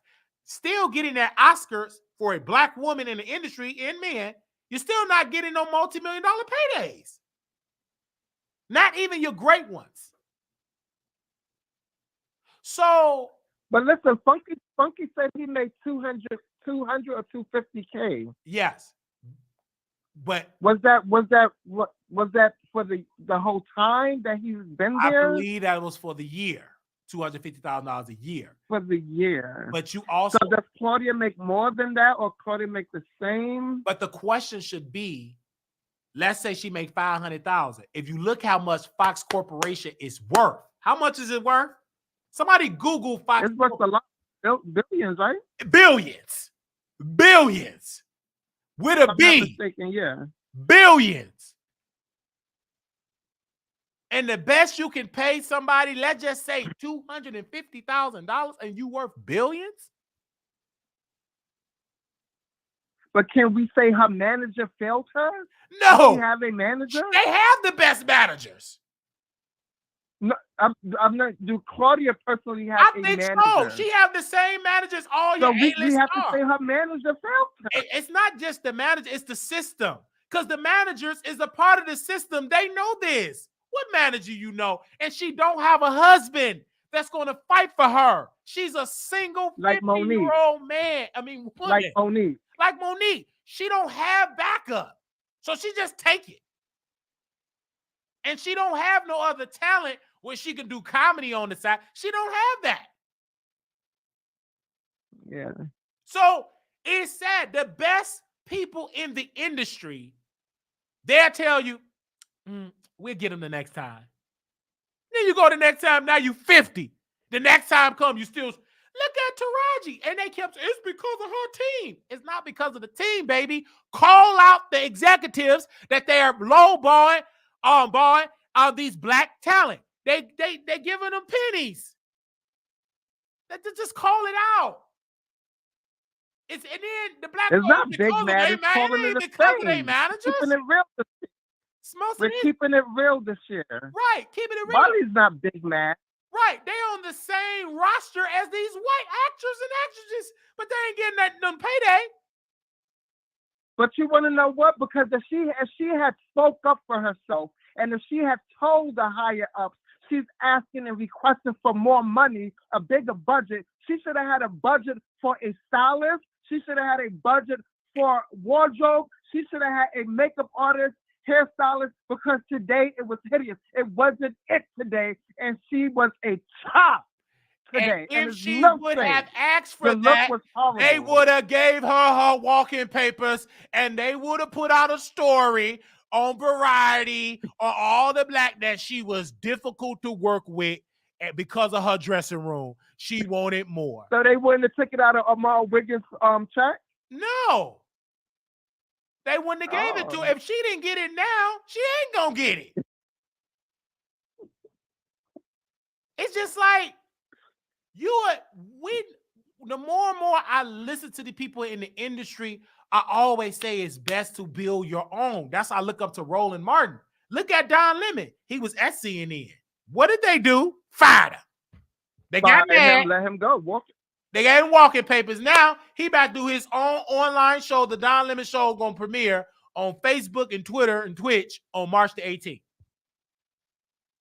It is Roland Martin footsteps. Right. It is best to have and control your own. Now, it's okay for some time to work over there to build up your likeness, your brand, but that ain't gonna last forever. You got to leave and build your own entity. And Don was able to get $75 million because he had a contract. He was contract, yeah. He had a contract. And then they wanted him back, but he was like, no, you already embarrassed me. Why would I take it back? Give me my money. I'm going to build my own. I have black people who are going to support me. One thing about us, we love supporting black people. We going to support Don Lemon. We're going to make him hot. He's going to get iconic interviews. He's going to be able to keep most of the revenue. Now, the only issue is he's going to have the same issue like Roland. When you are a black media company, you're going to have to fight like hell to get those advertisers to do your show. The same advertisers that used to advertise on Don Lemon Show on CNN, they're going to act like they don't know him. Oh, no, you're too controversial. But you was doing the same shit on CNN. Only controversy, you black doing this. You ain't a part of the white folks.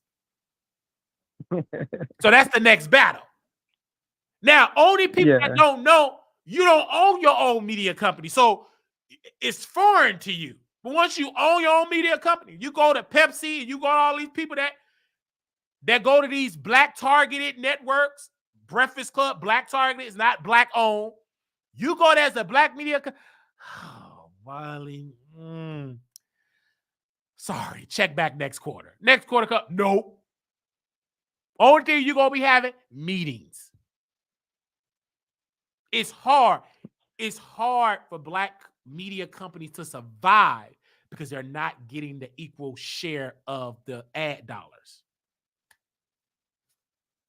And you guys been saying it for a long time. Yes, And it's that's time why. for change. That's why we always call him out, like President Biden and the DNC, the DCCC, because they said it's going to be a close to $3 billion that's going to be spent in this election cycle. How much of those billions will go towards Black-owned media?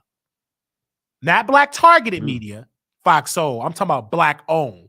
Roland Martin, The Wiley Show, Don Lemon, Unwind with Tasha K. I'm talking about Black-owned.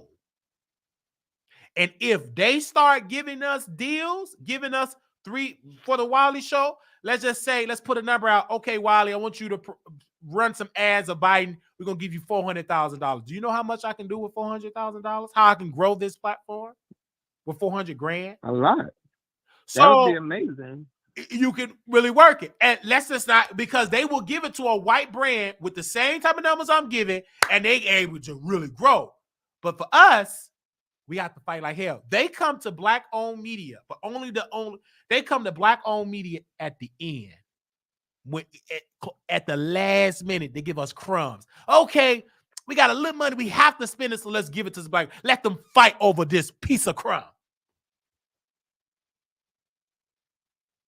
Yeah. So, but Wiley, so we had to break that down for Claudia. Sorry, Claudia, that we had to drag you because yes, but I'm going to drag you, but I'm dragging Fox Soul. They should have her makeup artist, hairstylist, personal stylist. That should be in her contract. You're the only female on there, so you should be laid female. all she should have the time. Every episode, she should have it. The best equipment. They treat her like a slave because that's them. They ain't gonna change. And I'm calling them out about it. Just like she on the field, they ain't even dressing her up nice. It's sad. Her equipment is bad. Only reason why Armon Wiggins got the best equipment, not because of Fox Soul, is because he purchased and built his platform from the ground up. He didn't get it from the white folks. He got it from the Black people. Black people funded him, and he was able to have great equipment. It's sad that Claudia looked like that with that bad equipment, and she 50. Been in this industry since before Armon Wiggins went to elementary school. Claudia was in the industry. Yeah. And still working hard. I didn't want to just speak on Claudia. I want to speak on Armon Wiggins as well. Speak on him. Armon Wiggins, I know you're in the bushes. Please drop down and face us face to face, darling, because you're another one. You think you're a fab. You think you're the it girl. You think you're a diva. No, baby, we don't see it. And for one, we the people are sick of that color blazer. We're calling for a new color, a new cut, darling. We're sick of that blazer. You've been wearing it since the Tory Lanez trial, and we the people are sick of seeing that blazer. Get it together. You're in the public eye, baby, and we see it. So you're saying he need a stylist as well? He needs one as well. Yes, if I were to do it, give me a stylist. You know what I'm saying? But because when the money come in the next 3 months, of course, stylist, production team, definitely a stylist, a barber on call, a chef. I need to be comfortable, a masseuse. I want to be comfortable because I'm entertaining, so I need all that. I remember Bernie Mac. Yeah, because all of that, but Wally, all of this is a tax write-off. Like, absolutely. Are you kidding me? The company knows how you need all that. To do this write-off. Definitely a blazer. Yeah, multiple colors. Give me a colors. Yeah, like come on. Blazers and turtlenecks. And you don't need that much. You're wearing it since the Tory Lanez trial, child. Only thing you need is good eyewear and just a top. They don't see you could be in your drawers or your bottom because it's not like they're in a studio. They're in their home. Exactly. You're sitting down for an hour. You're just sitting down. So you need the up part. So I get you on that. And you're right. You are so right about that. Ever since the Tory Lanez trial, him and Millie were the same color. You remember that they said wasn't planned? Yeah, it was, and then they admitted and said it was planned. And they sit there and they lied. But Wally, sidebar.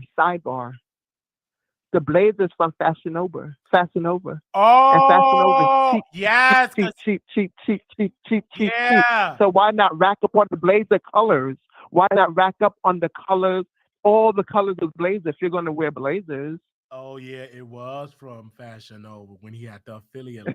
When he had the affiliate. It's not like it's Prada, a Prada blazer.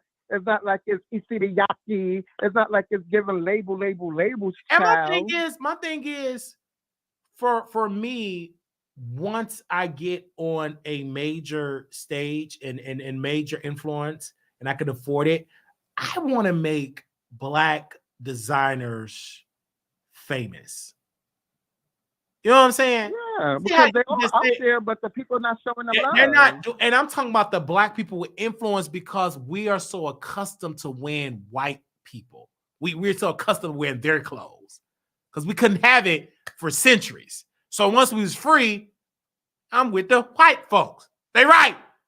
But I would love, in my mind, there's beautiful Black designers that is unknown, and some are known that need more capital. And if I'm saying I'm influential, why not make them pop in? So that's why I look at that all the time. Like that's why I rock Melvante. So I got some more items I'm buying for him. And I don't even judge his prices because I told somebody, I said, it's good material. He's a Black designer. Why not make him pop? Like, why not? If I ever were to do host a gig or do an interview or something like online, or it's something big, I will wear something from Melvante, from his clothing line. Like I will wear something from his clothing line. And they say, what are you wearing? Oh, this designer, and drop his link or something. Like, I want that type of influence. Like when I bring on the platform, whether it was CTV, whether it's Couture Bay, whether it's Katie Talk 101, I love that. Oh, I watch you because of Wiley. It's not that I'm boosting on my ego. I just like that I was able to create an opportunity for those people. I love that. That makes me sleep good at night. I love that. That's a great feeling. So why don't you set a challenge? Hashtag who's your Black designer today? Oh yes. You guys wear something that's owned by a Black person. Yeah, owned by a Black person. Absolutely. I know I'm gonna do that. Like I believe, like for Vegas, I'm definitely gonna wear some of his pieces for Vegas and take pictures because again, I am a celebrity, online celebrity, otherwise people gonna want to take a picture with me. So I want to make sure that I wear great, Black designers and I can tag them into their clothes because tag they clothes the line. They could be like, oh, what are you wearing today? Well, I'm wearing the Stay Ahead collection. Who owns the Stay Ahead collection? His name is Melvante. This is his own, and follow him on Instagram. Stay Ahead Collections on Instagram. Great iconic pieces. So I feel that that's what I want. I don't like the product. I'm glad I was never accustomed to. I don't know half those labels, but Melvante, I put him up on there and above that because he Black and I F with him and he worked hard for it. And I want him to have that generational wealth because at the end of the day, Prada don't need it. Gucci don't need it. They good for the next 6 generations or the next 12. Yeah. We the reason we making them more wealthier because the people with the wealth, the real money, ain't wearing that. They ain't wearing that. Shout out to Couture Bay. She jumped out the bush. Oh, yeah. She said yes. She said yes. They said Sean John Fubu were big designers, but went away. Yeah, that was back in the day. That was back in the day. You buy us. They said, I need Prada me to style me for Vegas. Yes. But we can bring it's so many designers like Stay Ahead Collection. And I'm so happy that I was able because people would buy it just because Wiley have it on. Whether it's 5 people, baby, that's 5 extra sales. Yeah, Especially if you're a new brand coming up, every sale count. absolutely. Especially if 291 people see me put that on, and then 291 people go to the Stay Ahead Collection, they buy them items. That's powerful. That's great because that Black-owned company able to get more inventory. They're able to pay their rent for their because he's leasing out a space at a mall. They're able to probably hire more employees. That's how you help the Black enterprise, the Black wealth. That's how you grow it. If we start connecting and doing it right. So, but I agree, all of them need a stylist. But would Fox Soul do it? Yeah, I'm just keeping it real this year. That's right. all. And most of them ain't gonna demand it. If they do, they're gonna tell them no. And if they raise too much hell, they're gonna whiteball them to the Black people. They difficult. And we gonna take it. What about her team? She ungrateful. Just take it. The problem is we've been taking it. I wasn't, and let's be clear, I wasn't being shady, but I was being shady. But when I clicked in and I gave them a click in the view, just for a quick second, I seen what I seen, and it didn't catch my eyes. It looked a mess. So I'm just keeping it real this year. Keeping it real this year. I agree. I'm gonna drop back. I agree. I'll just call in, okay? Right, because you watch. Oh yeah, go ahead, because you know they ain't calling. It ain't beeping. Because when I was watching, it didn't beep. Oh, no, it ain't beep. I can tell when they go. The beep, they ain't gonna call in. They gonna drag me in the comments, say I'm obsessed, I'm a stalker, get a restraining, or they're gonna say you obsessed, you only call in when we criticize Armon, blah blah blah blah. So when I watch when he is a topic. When he's a topic, and I told you the more he go up, the more we're gonna talk about him. I said, and I love when you said that because you're keeping it real. You're keeping it real this year, and it's working. You warned him, so he said try to keep going forward, right? Right. And look at the people last night that tuned in. Look at the numbers last night for the Wiley show. That's great numbers, great engagements. Yeah, the numbers numbering. So they can get mad all day long. Why would I not talk about a person I've been talking about when he was in the garage for years? So you think I'm gonna stop? What color was it? Yellow? It was a yellow car, yellow truck. A yellow Jeep that he used to screw in the driveway because his family didn't allow him to screw in the house. Anyway, I can go there. So of course I'm gonna talk about it. And people love when my numbers don't even drop when I talk about Armon. That's one guaranteed topic. If he in the news, or they gonna soak it up. What Wiley got to say. They ain't gonna admit it, but they gonna be in them bushes what he got to say. And it's a spirit gonna be, we just gonna drop out the bush. Man, you funny. And people saying now, in which I've already knew this, y'all can say what y'all want to say about Wiley. They're gonna say in the comments, the man is funny. He's funny. 1,000%, you are. Okay. And so people get mad. I said you might as well get in with the program or go somewhere else and watch somebody else. It's people, we're going to always talk about whoever's relevant. We're going to be talking about Tasha K tomorrow. So if you're relevant of substance, we're going to talk about you, especially my favorite celebrity. I talk about when he dropped an album. I mean, he didn't drop an album. When he dropped a single, we talked about that and played it on station here. And I bought all numerous of plays. You gave him numerous of plays. Yeah, so I don't know. I don't understand. And if that's called jealousy, you should have some of them jealous type of people around you. They buy your clothes. They streaming your music, baby. And there's no say. I purchased the record as the song as well. Right. One of the songs. So if that's what you call jealous, some of y'all need some of that in your life too. If you want to just use that word, because I'm not jealous. I like to talk about people. That means I'm jealous of my mama. I just like to talk about people. And when you meet me in person, I'm a vibe. When y'all meet me in person, I am a vibe. It's just like I love to talk about people. And I don't just talk about, I went on a rant about Larry Reed. But it's your job to do so. So don't never feel bad. I cannot feel bad for me talking ish and it's building momentum. So why would I be mad? That's dumb. I'm not mad. I just look at the people because they come in the comments again because they know they can't dominate this show and overtalk me because we're going to tear it up. They'll wait until we done and they drag me in the comments, which I love. Drag me in the comments, baby, because I'm a like it. I'm not going to lie to you. I love reading them. I love reading the comments. Reading them So too. please I love reading them too because, baby, my skin is thick. You ain't going to be able to get under the skin, baby. If they could, you're not a rookie to this. I'm sure I'm a veteran.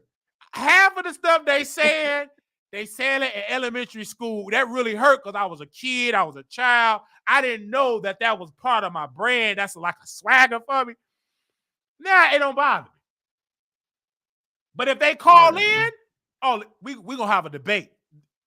Come on, call in. They know we ain't going to be able to do it. Only you going to be able to do it is type in that chat. Type, leave me long paragraph. And this I love. I don't watch the Wiley Show, but you leaving me an introduction, a middle section, and a conclusion. You love the Wiley Show. If you leaving me a whole thesis statement, baby, a whole breakdown, that means you are a fan. And you're a good fan because you left a whole, and then if you leave a voicemail, some of y'all leave voicemail while they're watching your show. If you so jealous, what if Jonathan didn't want to know it? F you. Cuss me out in the voicemail. You a fan. Wally, I thought you was lying about the voicemail, but I remember on Station Head, you played them for us. Yeah. I think it was on Station Head 5. Yeah. Yeah. I was like, wow, people really cut you. Let me answer this, Icon. All right, no problem. I'm going back in the bus. Okay. Hello. Hey there, Ellie. Hey. Hi. So I wanted to speak on the part of Draya getting the bag. Yes.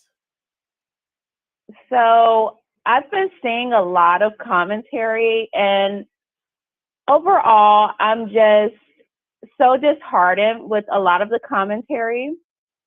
Even yours, although you went into like a whole rant with the whole Claudia thing. Mm-hmm. I think what Draya is doing is an even trade. You know, she's with a young athlete who's honestly, all he cares about is beauty and keeping his status with a beautiful woman on his arm.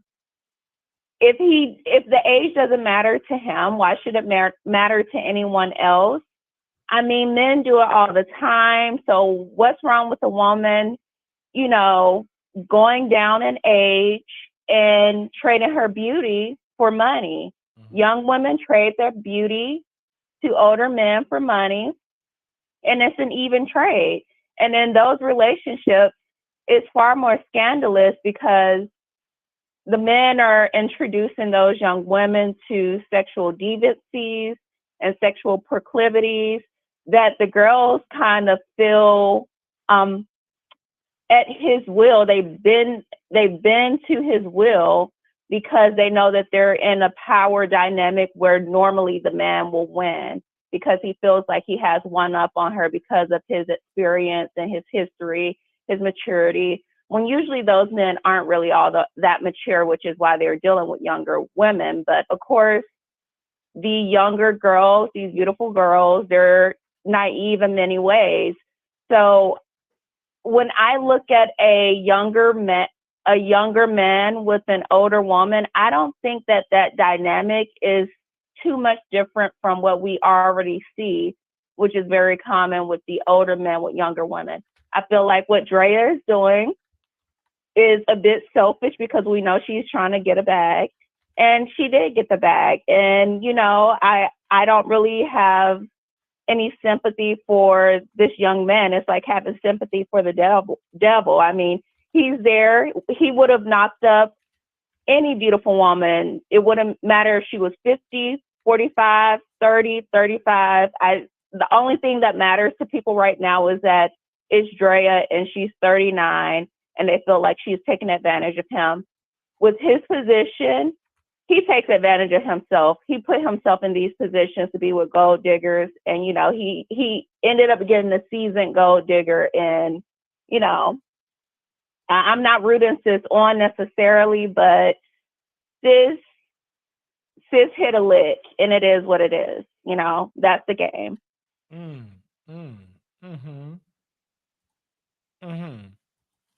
I think that number one, I don't see nothing wrong with it because people is acting like this is a 16-year-old. He's a grown, rich, young man. Why Thank not? you. Exactly. So she's 39 years old, physically fit, still can bear to have children, look good, look like she smell good. She's in the industry. I think it's great. I'm glad that they both black because white 39-year-olds have been getting our young black athletes forever. So when a black woman does it, I congratulate it. That's Thank black you. wealth. That's black, that legacy, a black child that's gonna come into wealth.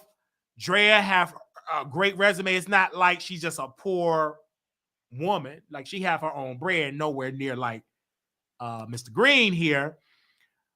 But I don't see a problem with it. I tell women all the time. I tell Leah TV, get you an owner, get you a stockbroker. They ain't got to be all attractive. They're attractive good. If they not, I don't care. Get the bag. Because most of y'all throw away those standards when you get stuck with the 3, 4, 5 kids with different baby daddies. Then you're going to be on Kendra G saying you don't, man, you just going to want the income. Because at the end of the day, I don't care how attractive you is, you can't get your bills paid just only by having an attractive man. He got to have the money in the bank to pay the bills, to take you on the trip. He can't take you on the trip just on his looks only. As I'm telling the truth, man, don't you got to have money to go to travel to Dubai? Exactly. Or do they let you go to Dubai for free because you look good? So, Draya, congratulations. When I become a wealthy man in the next 3 months, I'm going to want a younger woman that's 23, 24 years old. Exactly. So, and you know what? People didn't have this type of energy with Al Pacino, his girlfriend, that Nori Alafa or whatever her name is, an industry pass around, but nobody gets upset with her being passed around between all these old white men who are all rock stars. Nobody gets upset with her. She just had his baby and she's like, what, 30, 31, and he's 83. And guess what? She left Al Pacino right after she had that baby. yeah. And why? And nobody's upset with that.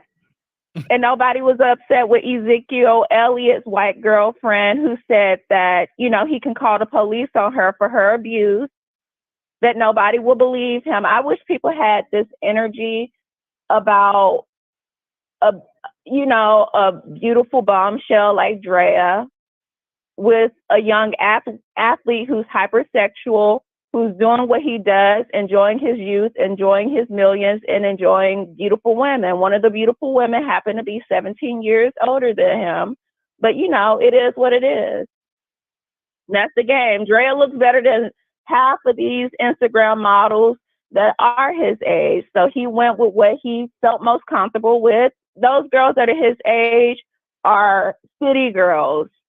Draya is calming down a little bit. She's a little bit of a city girl, but she's also a lover girl. She's a mom. I don't really care for Draya still. Not really here to defend Draya as a person because we know her history with Chris Brown and leaving her son like by himself. That's how I got introduced to her. I remember that story from media takeout years ago. And I was like, oh, she's trifling.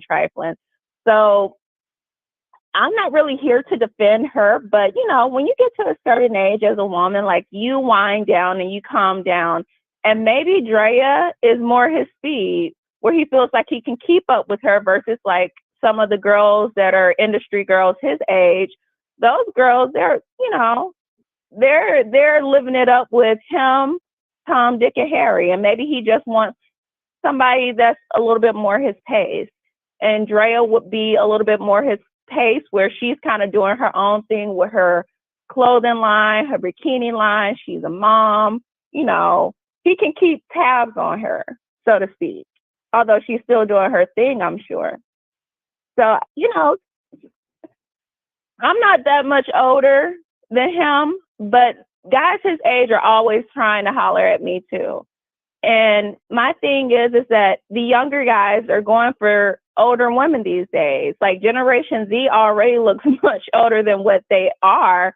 Like some of them look older than me, but they're still approaching me. And I'm just like, how old are you? 21 is a little too young for me, sweetheart.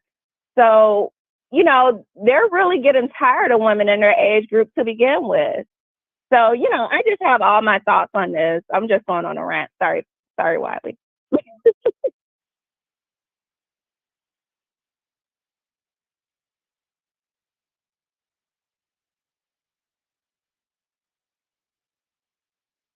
So you're gonna marry a what?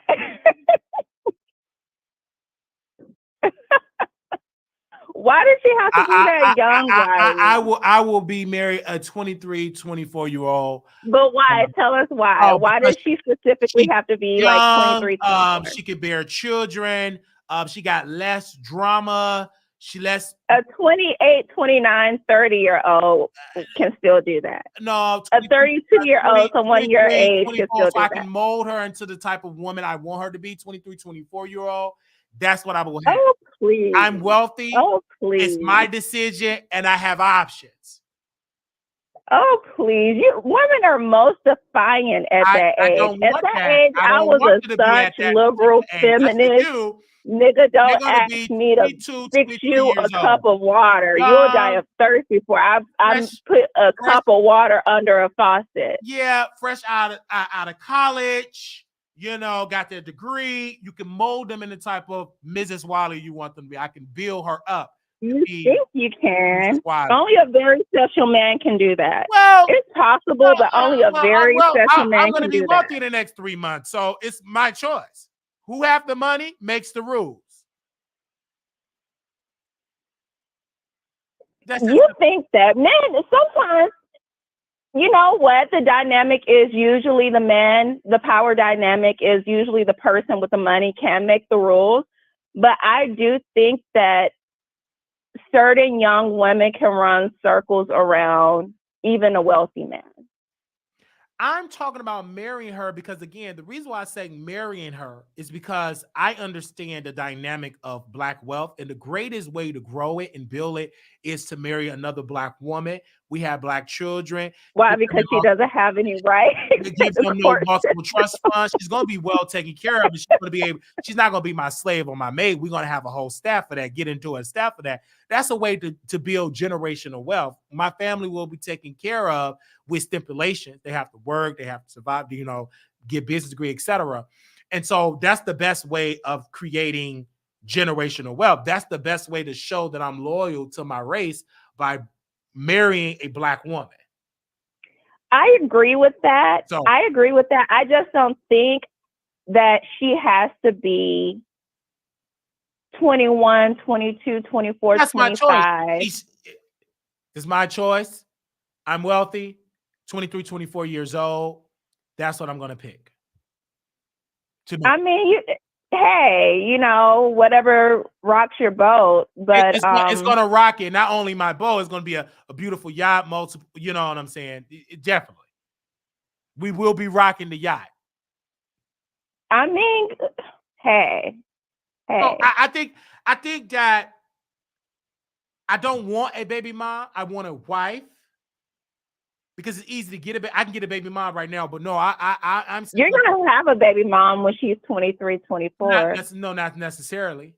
Yes, necessarily. Not necessarily. No, not necessarily. No, she will be my wife, and I. You know how much a woman changes between 23 and even 26. And she will change and shift with culture, and that's desirable. You know, I want her to change. She ain't gonna. I don't want her to be the same type of 23 mindset as she's 33. No, of course she's going to change the shift, and of course I am. I make the rules. Our priorities change between our early 20s and our late 20s. I understand that, but so priority will when she marries you, she's going to marry the diamond ring and the lifestyle. But as she grows and matures, she's trying to be more motherly, maternal, Mhm. be more wifely. And if you can't be a domestic partner Mhm. and actually be a supportive husband, and where she feels like you're present and she's not lonely in the situation, Oh, I'll be then very present. you're going to be a baby father for sure. You're going to Not be, necessarily. I don't. before you even hit That's your. 40, you're going to be divorced. I rebuke that. No, I will be a successful, great husband to my wife. Okay, well, if you're a successful, great husband, then yeah. Yeah, I'm not You gonna know, be a bad husband. I don't even want to put that in my mind, in my psyche. I'm gonna be an awesome husband, dedicated husband, a leader. good, And for my good. wife, she's Now, gonna be a all beautiful. of this does not apply. If it Yeah, don't apply, yeah, let it fly. yeah. Because I don't see it. I'm gonna be also a great husband for my future Mrs. Wiley. Oh, that sounds good, Mrs. Wiley. Hello, Mrs. Wiley. I just love that. Woo, I love that. I like when people, and shout out to Wes Cluckin when she said, "Hey, Mr. Wiley." I like when you put Mr. by my name. I love that. That is powerful. So yeah, the next 3 months, wealthy. That's why I'm glad I don't have any children or anything. I'm glad, I really want to have children, and once I'm wealthy, then I want to have as many children as possible. I want to be wealthy. I do not want to try to have kids and I'm trying to work and I gotta have because in my mind,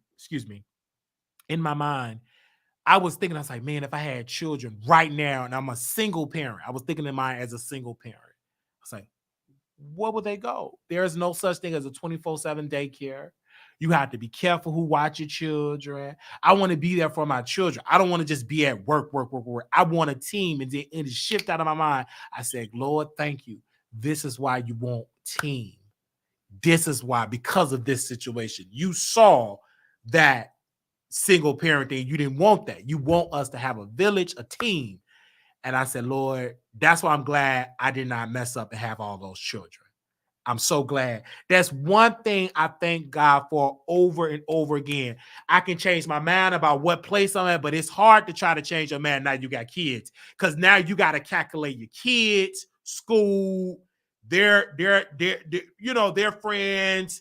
You got to make sure they're provided. Right now, I can move anywhere in the country. If I feel like moving to Atlanta, I can drop everything, go live in Atlanta. But if I had children, I have to, if you were a mature parent, if you just ignorant, like this other black woman just gonna go, thought she gonna be wealthy in Houston and became homeless, that black woman. If you're a mature parent, you just can't up and leave and not think about your children. Because they gotta come I with agree. you if you're a Right. mature parent. So right now, I'm glad I can still get my life together and I don't have any children yet. Thank God for that. That's one thing I thank God for. I thank him every day for that. Because I go to Chicago.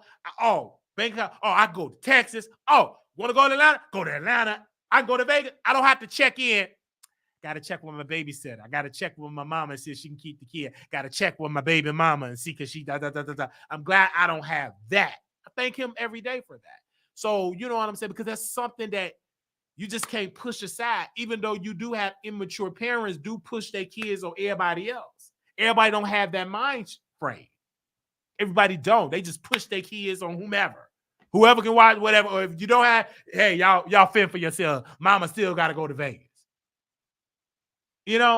So it's difficult. This is why you have to have a partnership. You got to have it.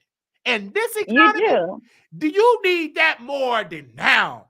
You need that partnership. I agree. And moving into partnerships and economics, someone in the comments mentioned that you shouldn't be having a baby only for a check. And I agree with that. I would never encourage someone to have a child just to propel themselves socioeconomically. Ideally, you would have a child, make the child in love, right? Mm-hmm. But that's a new concept. That's a modern concept as recent as like 40, 60 years. Mm-hmm. Rutgers University, when they did a survey on couples from mid-century, our grandparents, our great-grandparents, well, primarily white people, let's be honest. So maybe not ours. But most people were saying that they married for socioeconomics and then came to love.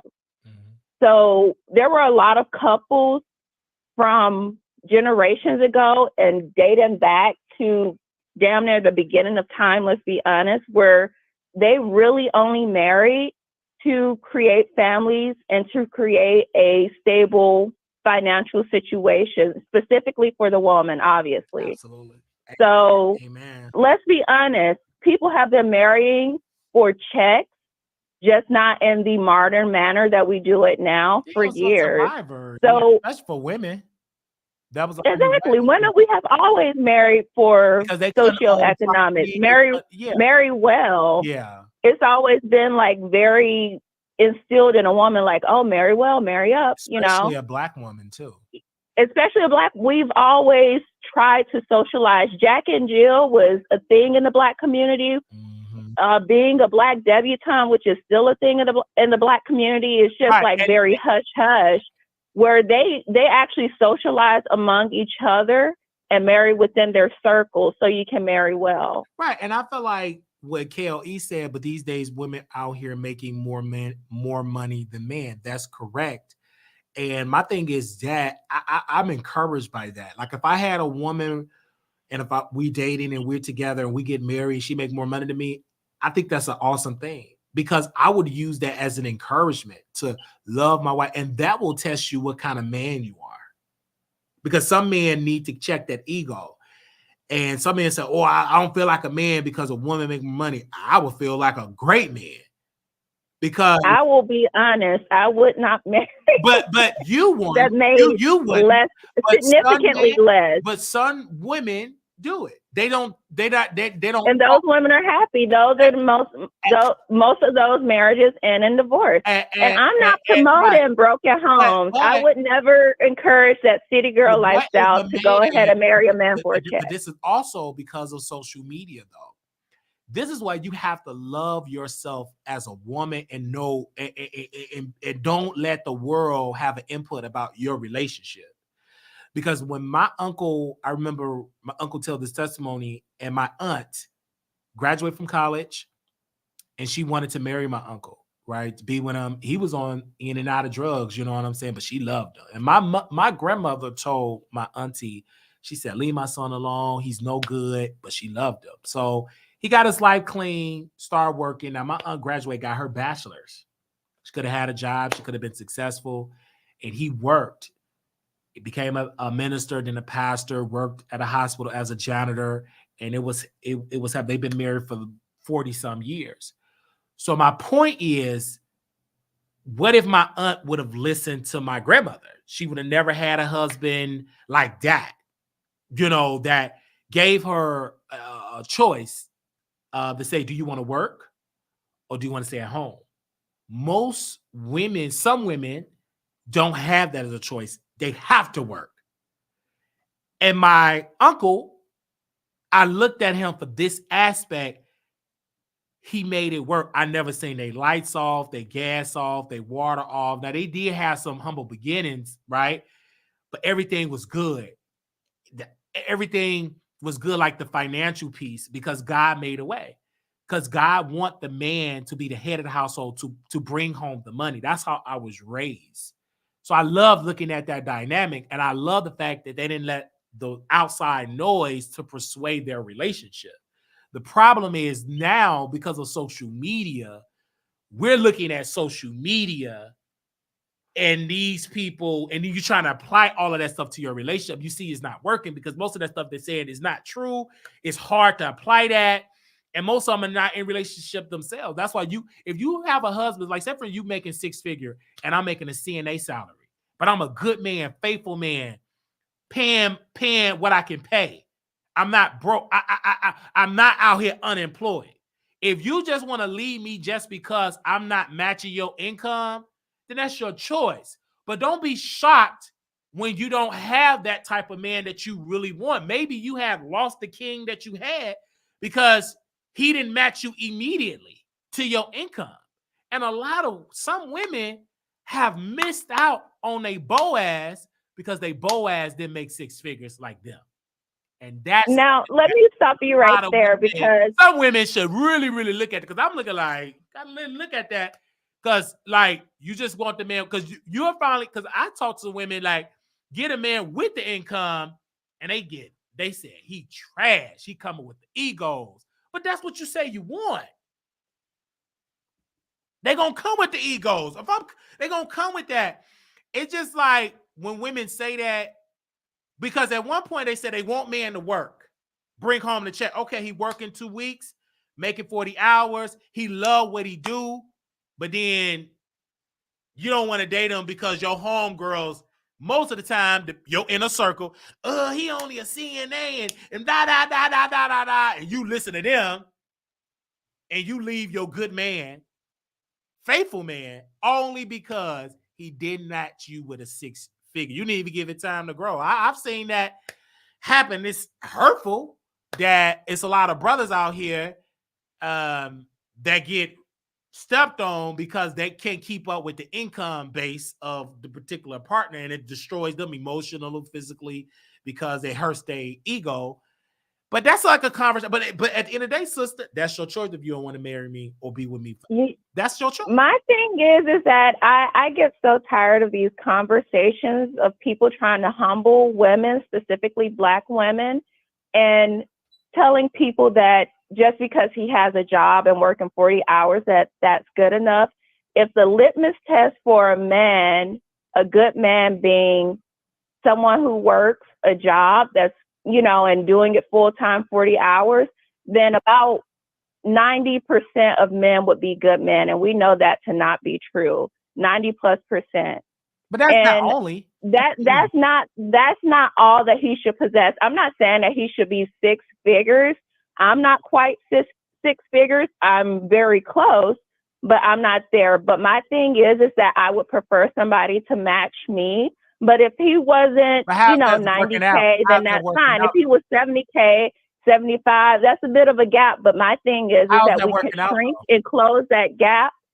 We could shrink and close that gap if he actually brought something more to the table, like handy skills, if he was able to actually repair things around the home, if he was a little bit more hands-on with the children, which, let's be honest, regardless of gender roles being removed in this postmodern society, most men aren't more hands-on with the children than the women. That's just the truth of the matter. Even out the womb, the child is going to spend more time with the mom, especially if he's on the nipple and not on the bottle. So these are just things that people are trying to persuade women to, grow accustomed to adopt these ideologies, and it's just not working for women.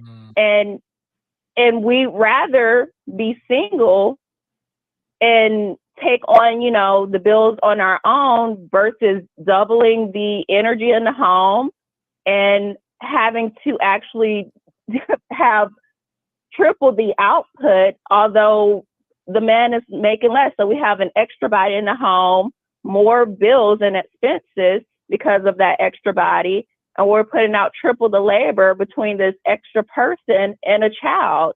And it's just not working out for us. You're not a domestic partner. Now, I'm not encouraging Black women to look for six figures. That's not realistic. There's only about 1% of men who are actually making six figures. It's especially Black men.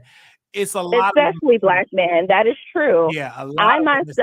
I myself won't put my nose in the air and overlook the men who are blue collar, who are your welders, who are your superintendents on a construction site, because I know that those men actually do make good money, and that they can with hard work and enough years on the job that they actually can be promoted to a project manager, to a construction manager, and make six figures. It just depends on how hard and motivated they are and their trajectory, if they want to be on that path. But I'm not going to settle for, he has a job and he's making $15 an hour. That should be good enough for you. That in those type of cases, I would rather be single. So people ask me, how is that working out for you? It's working out just fine because I'll pass up on them and not look back. But my point is, I have to challenge that, because I'm not just talking about a man that's just making that amount. It's other characteristics about the income. He's faithful, and those other characteristics I pass up. Well, I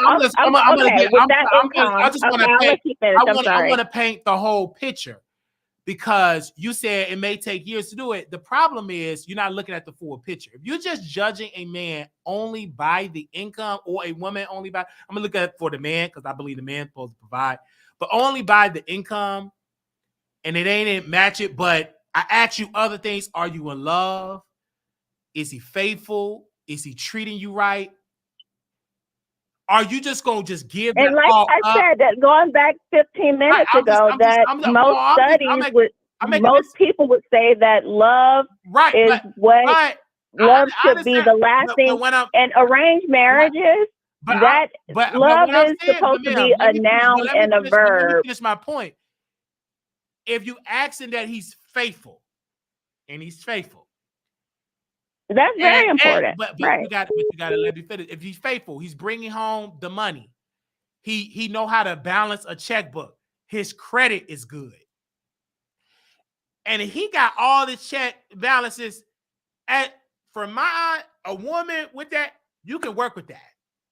The problem is some women with money is being persuaded by a system of these sisters. They in a circle. And they let them persuade. I can guarantee you. Well, I can't speak to those women, because I would tell those women not to look over a guy without a degree. Even if you don't, and all that. Even if you don't want that particular person, for that man, somebody is going to get attached to that brother and love that brother and be successful with that brother, and they're going to grow and have a thriving marriage. My point is this. If you're just going in marriage only for the 6 figures, good luck. Good luck. And tell me, and if you already got children, women, good luck. Tell me how successful you are. I'm going to say it again, because I know you ain't going to like it. If you got kids, if you just got one, or especially if you got more, tell me how successful that is. Getting a black man with 6 figures, you with kids, tell me how successful that is. And please call us to the show and tell us how you did it. Because you're going to be very unsuccessful. My thing is that I don't care about the money. I care about the money because I want to provide her, but there's a lot more that goes with that. Yeah, for me, the last guy that I was head over heels for, which was recently, that I could see myself marrying, I could not proceed with the relationship because his mindset was very individualistic, and I'm a little bit more community driven. And I do believe in being a pillar in the community. I do believe in Pan-Africanism, and he did not understand the concept of keeping things within the community. He did not understand certain concepts about our culture, despite being a black man. It was like not even being with a black man. Although I hate questioning people's identifications. Like, I hate to consider a man being gay just because he's a little bit more feminine. I hate questioning money. How much money did he make? What was his salary? He made a lot of money. To be honest, he was the exceptions of black men. He made a lot of money. But you said the man with the money. Did you want the man with the money? That's not what I'm driven by, though. Oh, but so you wouldn't. It doesn't matter if he's a man with the money if he's going to question if I'm the right woman for him, even because, you're a little bit too uncouth. You're a little bit too black in certain situations. Well, I'm a black woman, But what about that man that only made $18 an hour? I can't rock with that if you feel like certain. What about, sister, that's pro-black, what about that man that made $18.50 proud black men love, Most, support. I'm gonna keep it a buck with you. Most black people, black men and women today aren't pro-black. That's number one, I'm which asking you a question. is What if you would have came in contact with a man, made $18.50 pro-black, love black people, Malcolm X, Dr. King, Harriet Tubman, Malcolm Rosa X? Parks, Yes, I would that love absolutely be Brother with a man Malcolm, like that know how that. to quote Brother Malcolm, Absolutely, love him dearly, living by his principles, being a survivor. But you wouldn't date Brother Malcolm because he didn't make no money like that. He was grassroots. He didn't make any money from the Nation of Islam. But my thing is, so you wouldn't have paid him no mind because you would have walked past Brother Malcolm. See, now you're putting words in my mouth. You would have walked Malcolm past X Brother is my Malcolm. dream man. You don't want The to hell is out, Wiley? Get out of here! I'm about to hang up on you because you would have honestly, dated you Brother talking Malcolm, sideways about that my he didn't make man, no money. Malcolm X. There is not a black man on this world that's anything like a Malcolm X. I'm just saying, but he didn't make the 6 figures. That would not. I wouldn't give a damn about that. Are you kidding me? Oh, so it's a mindset. Okay. He has the ability to make 6 figures overnight with that type of mindset. If I talk like he Brother cannot Malcolm, have a dime. He could be negative like with that type of mindset overnight. He could be a millionaire. Don't eat pork like Brother Malcolm, but you'll give me the draws. Even if I don't, because I got that Brother Malcolm spirit. That's what you're saying. I can get the draws. That is unmatched. I'm sorry. And assalamu alaikum, and you'll give me the draws. I'm sorry, I have not met a man that's that conscious ever. Oh, you never met? You meeting one right now? I'm sorry, nobody has happened to meet the standard of the Honorable El Haj Malik El Shabazz. Oh, okay. Sorry. Okay, then. Sorry. Well. Those type of black men don't exist. They do. Not anymore. They're pretty much extinct. Black conscious brothers out here. I don't see the Soledad brothers and the Huey P. Newtons. Plenty of them brothers out there. Where they at? Where they at? Outside. They at the grocery store. They at Walmart. They at the gas station. Okay, we're going off course. They're not. I'm sorry. Okay. Well, they're more in tune with your Kodak Blacks and your No ma'am. Yes. You gotta change that algorithm out there. But thank you for calling in. Okay, it was good, Wiley. I hope some more people call in behind this. Yeah, they will. Thank you, ma'am. You're welcome. Bye. Hey, you live on the Wiley Show. Hello, can you turn me down in the back? Can you mute me in the back? Yeah, I just wanted you to mute me in the back.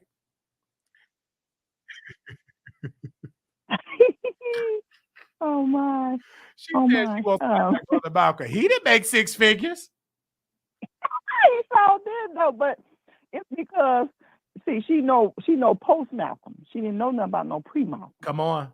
That's post Malcolm. You see what I'm saying? So when he already made a name and became who he was, now he's attracted to you. Mm-hmm. But before that, Malcolm wasn't shit.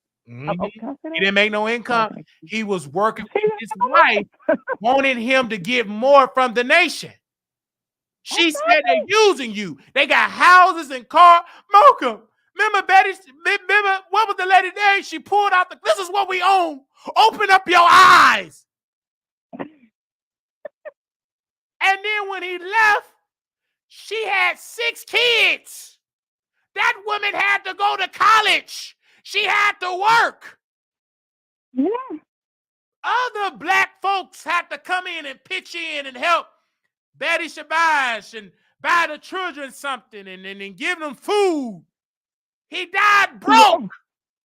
Yeah. So that woman wouldn't have paid Brother Malcolm no mind. That's a lie. There's plenty Brother Malcolms that's working hard, being a man, living by integrity. Oh, you make $15? No.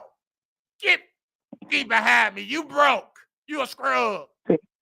See, now, that could be your Malcolm right there. And your Malcolm right there. She passing by all the Malcolms because they ain't making her type of income. Go ahead, sister. My. I just want to comment on this Draya stuff, the situation, since we're talking about it. Draya, I mean, these ballers, y'all, they got a look. They got a certain look that they attract, that they want, that they feel is worthy of their money. Okay, worthy of their income, worthy of their status, worthy of their time, worthy of their energy. You understand? And those type of women are the women that you will find like the Drayas that can have multiple babies with these types of men. And these men know very well that these women are passed around. Okay? Just think about it. You see some of the most attractive women in the industry who have been married to some of the most, the most affluent men in this industry.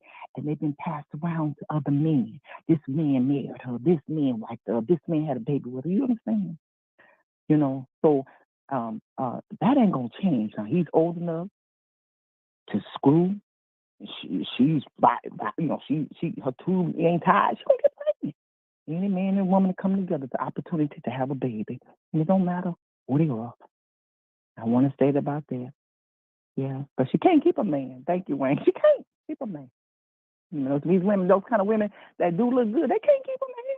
Because that's right. Look at that's how all they do for their exactly looks. right. It's a reason. Like, okay, you look good, but are you a good woman? Can you hold a conversation? Are you clean? Do you know how to run a house? Are you a good partner? You get bored. Like, okay, you look good, but dang, that's about it. I can buy a baby doll or an adult doll for that. Like Holly Berry, she's a little that's not it. She can't even keep a man to save her life. But check it out. But yet, all these men, they admire her. They admire her. But once they get her, they run like average sister. They want us to be a Holly. Yeah, when they get her, they run like a slave running from master off that plantation. Yeah. What was that movie, Queen? They be like, I want to be free. Every man that went for her, they ran for freedom. And that just goes to show you, that, and it's an old saying, don't nobody want what nobody wants. Okay? Don't nobody want what nobody wants. You understand? Yeah. So if you somebody, that look like somebody else wants you, they want you to. You better the stock is up there. But my thing is, you have women that that it's just a lot with relationships, and most of the women now, when I listen to the podcast, especially Kendra G, they all be having kids. Every one of them, most of them have kids in the back. And they standards, he better not have no kids. He better have big feet, 6'2", 6 figures, making $1 million a year. Do you really think that type of man that you describe, you on his radar? And you can't even get yourself together on camera, all the wild kids in the back, and you looking raggedy. Hold on now, Wally. Now, no, wait a minute, Wally. Ain't nothing wrong. Somebody will hump you, but let's just be practical. You looking filthy bodies. Like Southern Belle said. Wait a minute. Like Southern Belle said. Now we ain't gonna put this out on us, not women. Now we ain't gonna put it out on it, but most of them be calling it Kendra G. I'm watching Kendra. Now, wait a minute now. Hold on. These men want us women to not have no babies. We can't. You know what I'm saying? We gotta have natural hair. We can't wear no fake fingernails, no fake eyelashes. Exactly. Right, but if they got the money, if they have that particular income, they have stipulated. Most wealthy men, all wealthy men have a list of what they want. It is what it is. White, black, Latino, Indian, etc. They're gonna have a list, a custom that you got to match. But the women, because you want the man, you own Kendra G. I'm looking at you. Bonnet, filthy, look like you didn't shower. Kids just terrorizing in the back. So already I know if I'm wealthy, ain't nowhere in the world. If I ran for freedom, leaving my nieces and all that noise, disobedient, There is no way I'm gonna go in that house and be disrespectful, and I'm worth all these millions. You and don't the eat bad it. bastard And gonna get done. don't eat nothing now. Don't eat nothing. I'm just saying, I couldn't even deal with the no. I'm sorry. I don't know. I don't see none of them coming back with success stories. Yeah, I had 8 Nah. kids. I got a 6-figure. I ain't seen that one. It just seems like a claim to fame these days. If you ain't had your baby by a millionaire, you ain't had yourself nothing. Right, Your but it's baby, sad because you you know, still live a successful life. That's a problem of people look at social media, though. The power of social media is so powerful because you're looking at that social and that media, and you feel like, oh, my social ain't nothing because Draya 859, she got this and that and that and that and that. And you just knowing what you have. But it's a lot of people that's and that's the problem, you know. And I think that what we need to do, you said earlier, we need to back away from social media. Sometimes I need to cook the eggs and stay off the computer for a while. Yes. You know, get you a real compliment. You know, have your real conversation with some people out here in these streets. You know what I'm saying? Yeah, even Nicki Minaj said in her concert, she was telling her fans, like, live in the moment. Like, I love when when I got turned up, I started putting social media, but I love like being at home, living in the moment. When the camera is off, I love just to have a moment with me. And then, like, I went to the movies. I did go on Instagram, but I was able to sit down, watch Bar Marley by myself. Some people, they can't go to the movies by themselves. Oh my gosh, I go to the movies by myself. Oh no. No, I go by myself because I feel like if you can't treat yourself good, how are you going to treat your future wife or your future husband good? You don't even take care of yourself. Like, take care of yourself. Like, make yourself feel good. Like, I love hanging out with myself. Like, I refuse to be on the air. I'm single. I wish I had someone to go through. Damn, take your own self to the movies. And I don't feel no type of way, even when I was in the movie theater with the white folks watching Bar Marley.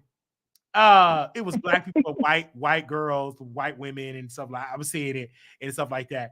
And it made me feel no type of zone. Even though nobody sitting beside me, I'm sitting by myself. Great.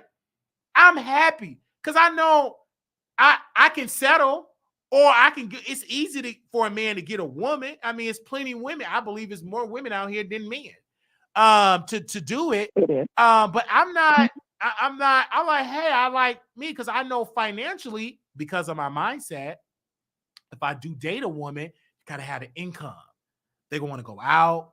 I got, you know what I'm saying? Then if they come live with me, that means I'm taking on 2 income. I'm taking on 2 like bills. Everything is triple. Everything is double and triple. And then if she have a child, basically everything is up. So I really have to be, especially for a woman have children. You can't mess around with a woman with children because she coming in with a ready-made family already. So either you gonna be a husband, you can't play around. She don't need no boyfriend. She don't need no boy toy. She need a husband. She gonna need a leader to lead her and her children. It's gonna be our children now. But the mindset is just like you gotta have that mindset. Because when you deal with a woman with children, it's different. It's a different vibe. Because if you dating her and marrying her, she bringing her children. It's a package deal. This ain't no, you can't ignore. Like, if you have a woman with children, it's more with that. You got to talk to the baby daddy if she still got one, if he's still breathing. It is a package deal. It's about you. She have to, not the first time when you dating, you bring your children around. I don't believe in that. But somewhere in the line, you got to see how I act around your child, because some men don't like children. So you got to see about that. I'm telling the truth, sister. It's some brothers, especially if they don't have kids, you got to know how they act around kids. But you do realize that them children was made by a brother like you, my brother. I understand. I understand that, but you as a woman, you got to know. Let me break this on down while it took forever. Break it down. Let me tell you something, but I really just gets to my spirit when I hear stuff like this. You see, a man, he can lay his eggs everywhere. You know what I'm saying? Cracking shells in the shell, stay where they at. A woman, every time she come up with, when she lay her eggs out and have all these babies, you see her babies. This nigga out here on the street, he ain't got no children toting behind him. So he's attractive, he's appealing, but then he have the nerve to expect a woman that he done probably laid about 4 or 5 children somewhere, and then expect a woman, he gonna nest me almost damn near a virgin so he can mess with her. Right. But I agree with you. But what I'm saying is not just when you dating. No, I'm talking about when it's getting serious. Let me make the full statement because I'm talking when it's getting serious. When it's getting serious. You didn't fall in love. He fell in love. He got to meet the children. Right? Well, I would say this. Women, if a man fell in love with you with your 4 or 5 kids, girl, he'll keep them. He'll keep them. But my thing is this: you can't act like women can't act like men can't act like you single. You got to bring that up on the first date that you got children. You can't hold that. I'm sorry. But and I'm gonna say, as much as these men out here, they act like they're brothers. Like, hey, what's up, man? What's up, brother? You know what I'm saying? And then they still act like they can't be with a woman that may have another man's children and step in and be a father to them. That's true. That's true. But most of the dudes that do it, they ain't gonna be able to operate like that. You would know, like you gotta know, like it's really something.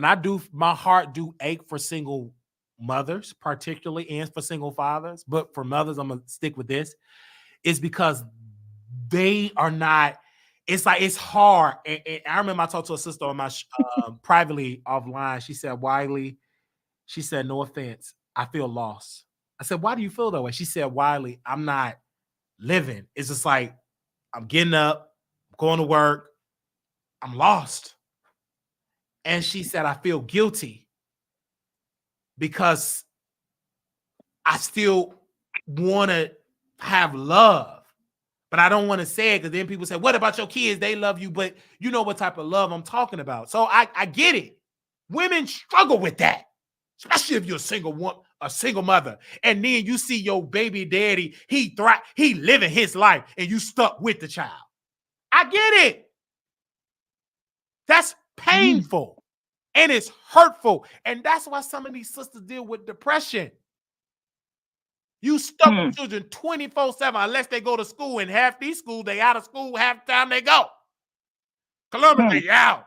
Spring break. That means you stuck. Then the baby dad, he living life. Wee! Hey! That's what I'm saying. So you don't get to carry around his baggage it's with just, the women. Right. It's just so our babies painful. on our hips and our arms in our hands. Right. I'm speaking to single women because most of the women that watch the broadcast are single Black women. And when I ask them about Vegas, most of them say, wow, I would love to come, but I don't have no babies. Ain't got nobody have some babies. I get it. It's painful. Yeah. Because you should be able to at least get a weekend off. But when you're a single parent, there is no weekend off. If you don't have a village, it's all by yourself. And I tell my sister all the time, you blessed to have a village. You're not going to always have it because there's some single mothers out here don't have no grandma they can go to, or friend they're going to go to. They literally have to bring them to work. They literally have to make deals with their boss. Please, can I bring my child? Can they just sit what about them women that do have them mothers and the mothers tell you though? And they don't do it. These new grandmothers, baby, take your baby with you. Right. You can't take your baby with you. They out there dropping it low. These new grandmothers, you ain't got no business being there. Baby, now, I know some women. Right. These new grandmas, they ain't doing that. Baby, this new generation. You can't take your kids. You don't need to go. You had them. You can't take your baby. I raised my babies. Man, please, you better go ready. Mama going to the casino. Mama going to the boat. Mama got a rose to get into to dig in me. Baby, I ain't watching your kids. Baby, these new grandmas, they turn. They in the club. They gonna comedy show. They gonna meet you there. They gonna beat you at the comedy show at the club. They at the club comedy show getting it in. They already got. They ain't watching your kids. They got the echo and everything. Yeah. But I do like my spirit like do ache for like single mothers though. Like it's really something. That's why I entertain. Mostly I'm entertaining single mothers. I'm entertaining them very well. And when I do talk to some, my heart do ache because they still want to live, especially if you're in your 30s, in your 20s, in your 40s. You ain't dead. You ain't 80 years old. You still young. Yeah. You just that's just like you just stuck at home. You can't go nowhere. If you go, the kids going. It ain't no fun because the kids going. You can't be an adult. You a parent. Put that down. No, you ain't get that. Where you at? You know, it's always a double standard. You know, a single mother, you know, even when she tends to date, you know, and her big children's father live in another household, you know, they tend to come down on her like she can't go out. She's supposed to be, you know, a woman and to be, you know, treated, to be, you know, adored and you know, to be wined and dined and to be dated because she got children, you know, and it's sad. Yeah, It's and so then sad. also too, you have some of them single mothers that do go out on a date with a good man. Then the baby daddy, I don't want him around my kids. Yeah. They jump up out the bushes. I don't want him around my child. We outside because you know kids talk, and if they see greatness, entertainment, they gonna tell the world. We at this like wee. They gonna tell that father, and you gonna get a phone call. I don't want him around my child. Too bad, too sad, because you didn't want to be around your own damn child. So take your ass and sit down somewhere. You ain't here. You don't want to be around your own damn children. So right. Soon you go and look good. It's a problem. It is a problem. I really, it irks my heart. Like it really does. It's like some women can't even go on dates when they got the time. Like they ain't got the time. I worked with this one sister. It's just so sad. Like she was in one mess. She had kids, and a man said, "I'm leaving. I don't want to be with you no more." Got her pregnant again. You know, had those what do they call those quarantine babies? Got the quarantine baby. And he woke up one day, told her, "I don't want to be with you no more." He left. So now she's stuck with all the kids. She working, have to work one job, then go sleep for hours, 2 hours, then go work another job. Then she got another man that talk to her bad at the job. We just seeing it. We got a front row seat, and she start opening up and talk. And I told her I'm gonna pray for it. That's all I'm gonna do. And I walked away from her fast. I just prayed for the Lord fix it. You know, because it's sad. It's like so sad. She told me, she said, Marquise, she said, yeah, I'm in a mess. She said, I should have never had these kids, all these kids. And if I would have known he would have left me, I wouldn't have did it. She said, I work in 2 jobs. I got a bartend, work as a CNA, bartend, work here. And then when you go home, there is no, she said, sleep. You got kids and those infants. So I understood where she was coming from because like my nieces, they don't sleep. Baby, they get up. They was my alarm clock. I still think I had kids in here. Sit that down. Shut up. Right. Don't touch that. And you just stop talking. They're going to overpower you. You're going to do it anyhow. One wants some, the next one wants some. You clean up, they're going to mess up. Like you literally, I felt like I was a single parent because I would have to clean up when they go to sleep. Then I would have to do my cleaning. Wake up in the morning, everything I clean has been destroyed. So it's really it's really, really rough, you know. And I said, Lord, thank you that these are not my children. I said, I was so happy that I was able to come back to my apartment with this popcorn ceiling. I don't get me wrong, I love my nieces. I go there and I visit. You know what I'm saying? I go there and I visit them, but I'm so glad that I can go home and stuff like that. I love them dearly, but they are very active and they're children. And sometimes I have to say, okay, they're children. So I was going to the gym every day, 3 times a day because that noise. It was one guest that I interviewed. He was on Broadway. And interviewed, I couldn't put the interview out. Not because the interview wasn't good, because the crying kid. Who is that on the camera? Uncle, can I get some of your juice? Uncle, can I get some of your juice? Oh, Uncle, can I get some of your Gatorade? Oh, Uncle, can I get your ice cream? Uncle, let's do some TikTok. Oh, Uncle, let's watch this movie. Oh, Uncle, what's the name said? Can I get another bottle of water? Uncle, I'm hungry. I say, I can't even get you out. I said, I apologize to the guests. I said, oh my God. Oh my gosh. It was a great guess. I mean, the man is on Broadway just doing his thing. Couldn't put the energy on. All this, uncle that, crying, bring it up, Wow. put that down. I told you to put it down. Why would you bother? Excuse me, yes. Excuse me. Get it back. You better bring it back to me.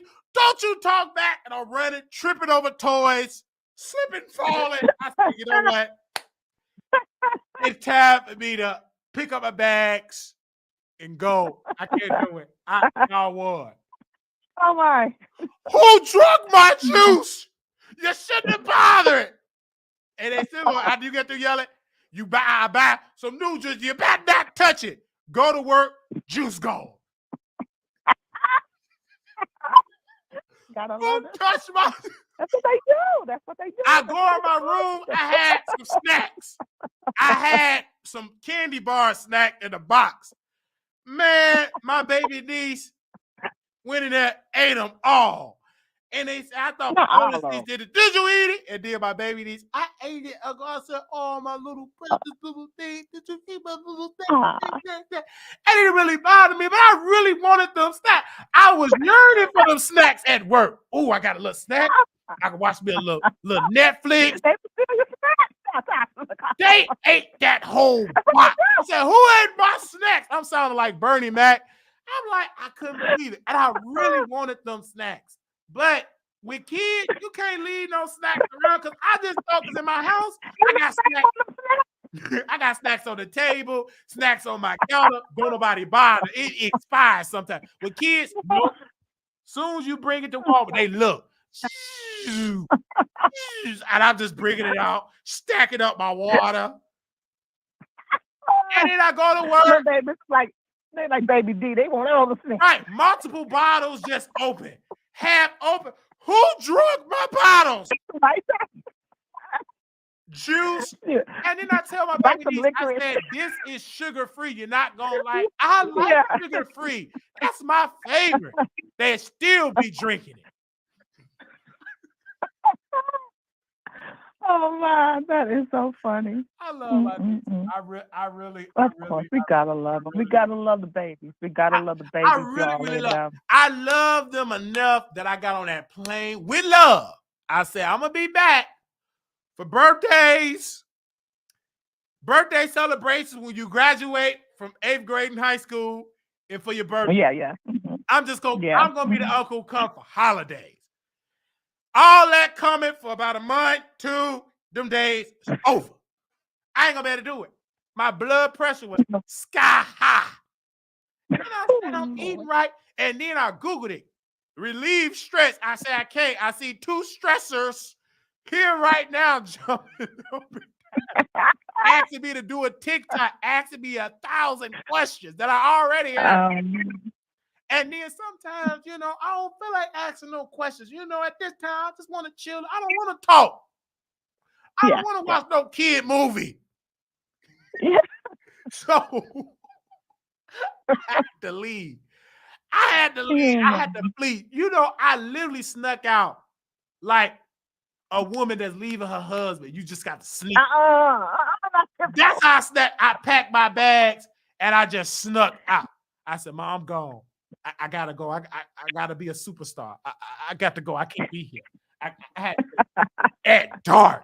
And then I got hold you back. Yeah, they was like, you hold me back. Take your stride. Yes. I'm like, I had to hold you back. And then I wonder, I was like, oh my God. Why they ain't ready for no kids? He can't have no kids. Why they ain't ready for no kids? I don't think I'm ready. I'm not like ready. Sleep in the night. I love my sleep. Yeah. Maybe with them kids, you just hear noise. Just know it's like it's a party. I said, who up? Go to bed. Get out of that kitchen. And then I just go to sleep. And then I'll be like, get out of that kitchen. Oh my, I am in tears. They just put me to sleep. I say you got that midnight train. I took that midnight train. I was out of there. And then I was just so tired. I'm on the plane knocked out. Usually when I was on the plane, I'll be on the plane reading a book, give me a couple of snacks, talking to my neighbor that's sitting beside me. When I left Chicago, I sleep. I miss the snacks, the pretzels, everything. Snoring. I be snoring hard. I used to be up in there, listen to my music, listen to my book, peace. Man, I live real hard. You are now in Dallas, Texas. Welcome to Dallas. Well, I said, we in Dallas? Did they serve the snacks? Yes, sir. We served snacks. You will sleep, sir. I was like, okay. I am done. I never All really right. used to sleep on the plane. I used to be listening to my music, looking at the clouds, thinking about my life, my future, everything. You be tired. Soon as I get on that plane, so now when I go back, like a brand new baby. I got to go back. Baby. When I go visit, I got to be in my Airbnb, my own hotel. I come visit. Right. I got to go to the hotel. Because you need your peace. I got to have I got to have my peace. I'm sorry. Gotta have your peace. Oh no. I gotta have my peace. I gotta have my peace. I gotta do for me, Lucius. I gotta do for me, Lucius. And shout out to all the empty nesters out there whose children are grown or doing their own thing and they out the house. They want to give a shout out to y'all because shout out to y'all. Y'all did it. Somebody because said, I'm giving flowers to the mothers too that are single and trying to hold it down. Right. They said that's the and take the time to smell your flowers, please, because I'm gonna tell you something now, Riley. Now these children, as much as we dote on their asses and we take care of them, make sure they got everything, work 2, 3, 4, 5 jobs for them, and go through all these different men's and traumas for their ass. Now they can grow up to be some ungrateful ass children. That's a whole nother topic now. When you ready for that, call me back. Right. We never got to talk about that. But I thank you, man, for calling in. And I appreciate y'all too. Thank you so much. Thank you, sis. All right. All Take right. care, y'all. Good night. Woo, good night. Right. Woo. Good night. Did we put on a show today? Oh, 3-hour show. Baby, we're going to have multiple clips on the show. Maybe I'm going to chop this up like a pot roast. I just want to thank you all. Don't forget, we'll be in Vegas April 26th through the 28th. Couture Bay and myself, we'll be in Vegas. I'm looking forward to it at the Palace Station Hotel Casino. So we can start, it's going to be great. I'm looking forward to have some fun. April 26th to the 28th. Really, really looking forward to it. Y'all can be there. Meet me there. You can take pictures. We're going to vibe and all of that. People that work in Vegas, this particular hotel, you don't have to pay for parking, so which is good. Pull up on me when you get out work and everything. Please pull up on me so we can chat. I really want to hang out with y'all, especially the ones I hung out the last time. Katie Talk 101 would be there as well. So I'm really looking forward to seeing you all in Vegas. And if you can't come to Vegas, you can always donate, and Fort Wiley can have a good time. And I will go live. You can live through me, okay? But yeah, and so I'm really looking forward to seeing you all there, Couture Bay. And you can catch me in Couture Bay and the North Carolina Beat on Thursdays, every Thursday for Two Man and Lady. We want to thank Couture Bay for that. And I'm loving the shows on Thursday. I think we almost post all our clips for that episode. I want to thank Don Johnson for coming in and supporting us on last week because the North Carolina Beat, Mr. Gerald could not make it due to the State of the Union. He was covering that. So looking forward to it on Thursday to see Couture Bay, myself, and Gerald from the North. He is the creator of the NorthCarolinaBeat.com. So I'm really looking forward to that. That's every Thursday. I'm really looking forward to it. I'm loving that. That's a once a week to do a panel show, and I'm looking forward to it as well. Now, we're looking for sponsors. If you got a brand or something that you want us to promote, you can hit us up on wallyshow@gmail.com. Love you all so very much. This was a great show today. 3-hour episode today. We'll be back tomorrow dragging Armon Wiggins because we did hear that he did mention us in his broadcast. So we will be watching our favorite celebrity. This is fun entertainment, you know what I'm saying? Because he's on television still dragging us, you know what I'm saying? And We'll be back tomorrow, immediately following TGIF. We're going to give you some Wiley T, real, raw, unedited, uncut, ghetto, ratchet, not politically correct. We're going to be dragging. Okay? And we held our numbers, Paul, didn't we? Because people thought our numbers going to drop because they went live. No, we have a solid fan base that love us. They don't want us to stop our live, so that wasn't going to work. They went live for 1 hour. We stay live for 3. Baby, we watch you in the replay. I'm going to get through all that music, all that struggle twerk, get my notes, and I'm going to come back on tomorrow. You ain't going to drop out. We have a solid fan base that love us. And we loud, and we create a lot of noise. And guess what? Once you got done watching in that blue suit, you're still watching us now. We still going to talk about you on Tuesday, on Taco Tuesday. And since it's Taco Tuesday, we're going to talk about Cardi B tomorrow too, Paul. Make sure you remind me to talk about Cardi because that's Taco Tuesday. And I know Cardi B love her some tacos. Well, right now, she probably like fried chicken because she got Offset. But before she knew her Offset, that woman was quesadilla and a good old taco.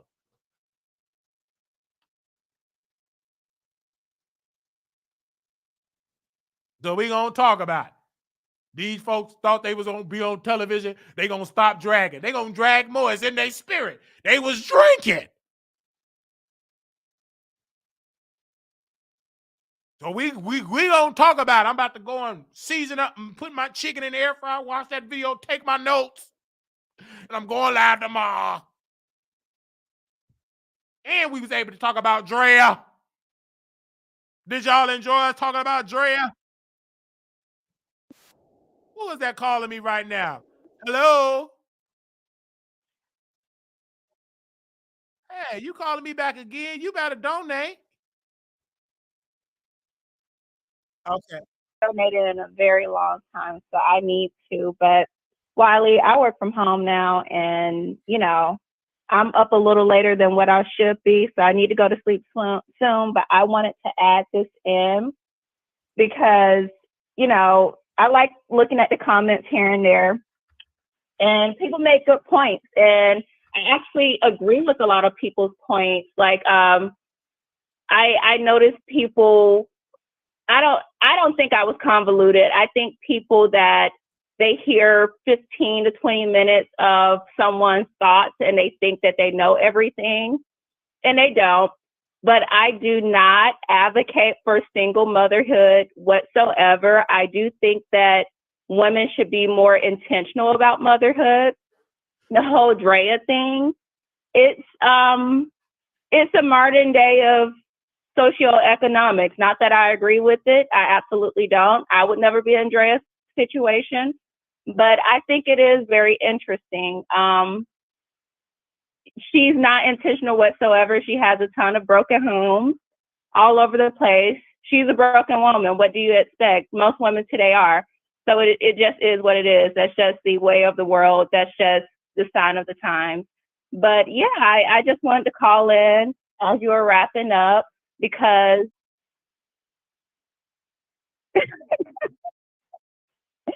I don't know. I don't care. That is true. That is true. But I'm up. I'm enjoying the show. It was a good conversation. Always enjoy these. Ooh, I think that's you, Wiley, but I'm not sensitive whatsoever. But yeah.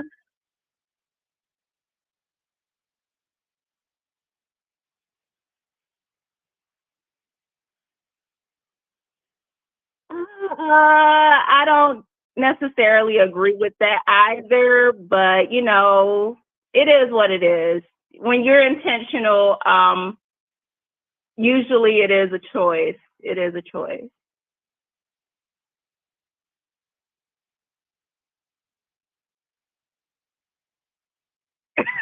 Now you're putting words in my mouth. I am not blaming it on the mother, but I think when you use a little bit more discernment and you are a little bit more logical about the situation and you take your time as you're getting to know someone and it's not so passionate and rushed and you just leading with the physicality, then yes, you're in a world of trouble and you're bound for single motherhood. Typically that's the case. But when you actually do the opposite and you're, doing things the proper way, you're going steady, then you're less likely for motherhood. It's not a perfect system. People still get divorced. People still are unfaithful, but typically when it's rooted in spirituality and, religion, when it's rooted in people who actually have the same value systems and the beliefs, and you have taken the time to get to know someone and you're growing with them and you guys are personally improving together and you have an unbreakable bond, and you're more likely to not be a single mother. That's how I see it.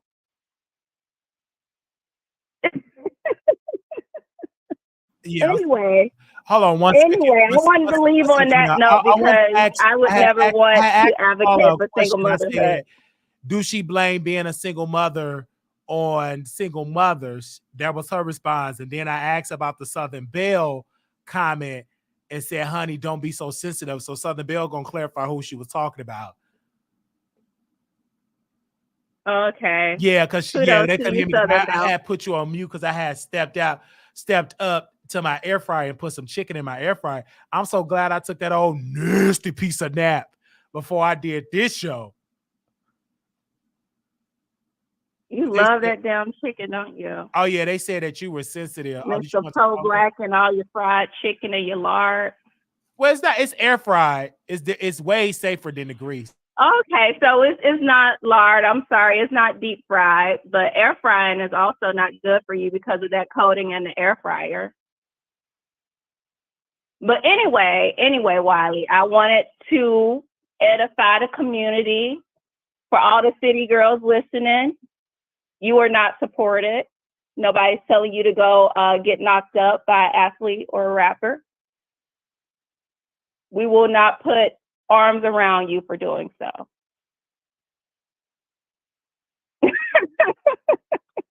I will donate, Wiley. Okay. Have a good night. Bye, Wiley.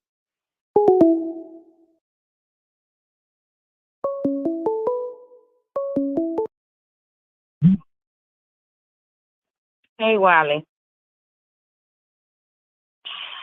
In my spirit, I just had to call because, yes, it's me talking. I got married. I got with her dad at 19. We got married at 24. I had my daughter at 29. I waited. I got married in my uncle's church. I did everything right. That you're supposed to say. And I went through hell. Like, don't sit there and say single mother.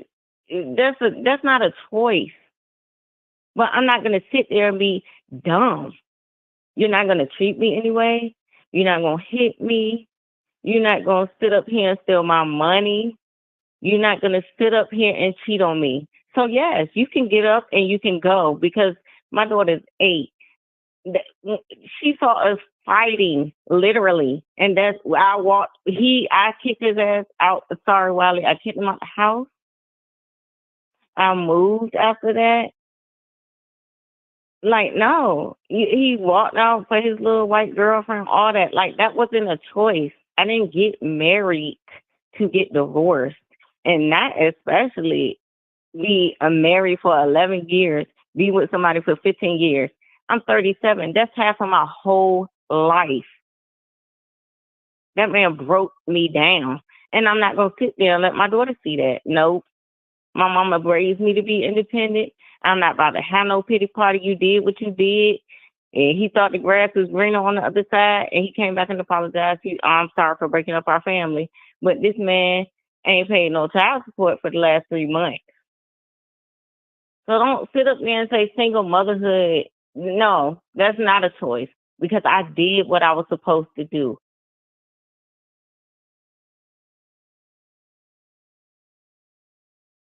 I feel like, a lot of people don't understand that story, and I think they need to understand it.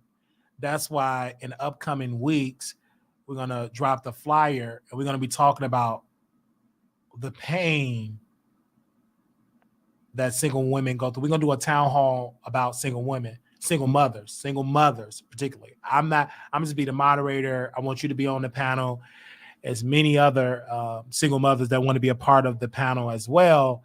And I want to hear from single Black mothers. Like we did the child support one, we did the trans children one, and now the next town hall we're going to do, this is our third one, virtual town hall. We're going to talk about, single Black mothers. That's all I had to say. And When I I got down want to to hear that, because your story is because you left because you didn't want to be in an unhappy zone. Some women still stay because they want to keep. I got a man, but it's toxic. I can't do that. Yeah, It's toxic. It's very toxic. Like you was sitting up there cheating on me in my face, and then you push, like you literally, like he hit me before, but we fighting in front of my daughter. She was too old at this point. She 8. What was that like? She was like 6 when she saw him shove me into that counter. Like, no, you can't do that. So I'm supposed to sit there and stay with him till she turned 18. You done lost your God-given mind. Yeah. And I'm glad you left, because you can heal and you don't need to be in that trauma. Not only for yourself, but for your daughter. But it's some cases out here where mothers are still in that predicament because some are afraid, some believe don't break up a home because of family, etc. But I'm glad that you made that decision to leave, and you are a great mother. I want to thank you for buying my mother coloring book, and I see it. Yeah, I see the pictures. You take your daughter out to events, and you're a very active mother. Very active mother. I go to the field trip. They have any like we live in a district, our zip code is considered at risk, and the school real involved. They even say, like, I know she was a little behind because she was on like that online school for when COVID hit. So they even say bring her on Saturday for 3 hours. They and the school is really involved. They give out food. I don't know what it is. They give out food. They really involved. If they have a fundraiser, I'ma go. If the field trip, I'ma go. They was bullying my daughter at first, now it's all good. But yeah, I'ma be involved. Like, he's a visitor. He come pick her up when he want to, and he'll keep her for a couple hours. No. Yeah, and it's really, really sad because we can't even hardly be on the phone because you're busy. Like, you gotta, you're real busy, and it's sad. My heart ache, and people are saying, "But did you see any red flags before it got to that?" If you want to share, I did. Yeah, I did. I got with this man at 19, and his family kicked him out. He moved in with me and my mama at 20 in her house. We moved out of her house. I mean, that was an apartment at that time, at 24. And we got married 2 weeks later. This man that stole my money when we moved out. This man then been on drugs. I done left, a couple times. But when I had my daughter, like I said, we got together at 19. I didn't have my daughter to 28. I knew what I was doing. I'm not having no daughter, but he was my husband, but no, I couldn't trust you. And I never got pregnant. It just happened. You know, when we was actually about to get divorced at that time, and I just happened to get pregnant.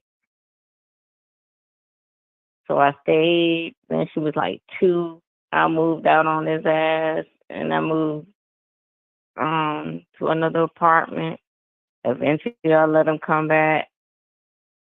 Then I moved again. Then I let him come back again. And I knew he was going to eventually try to get me back for that. And then he left.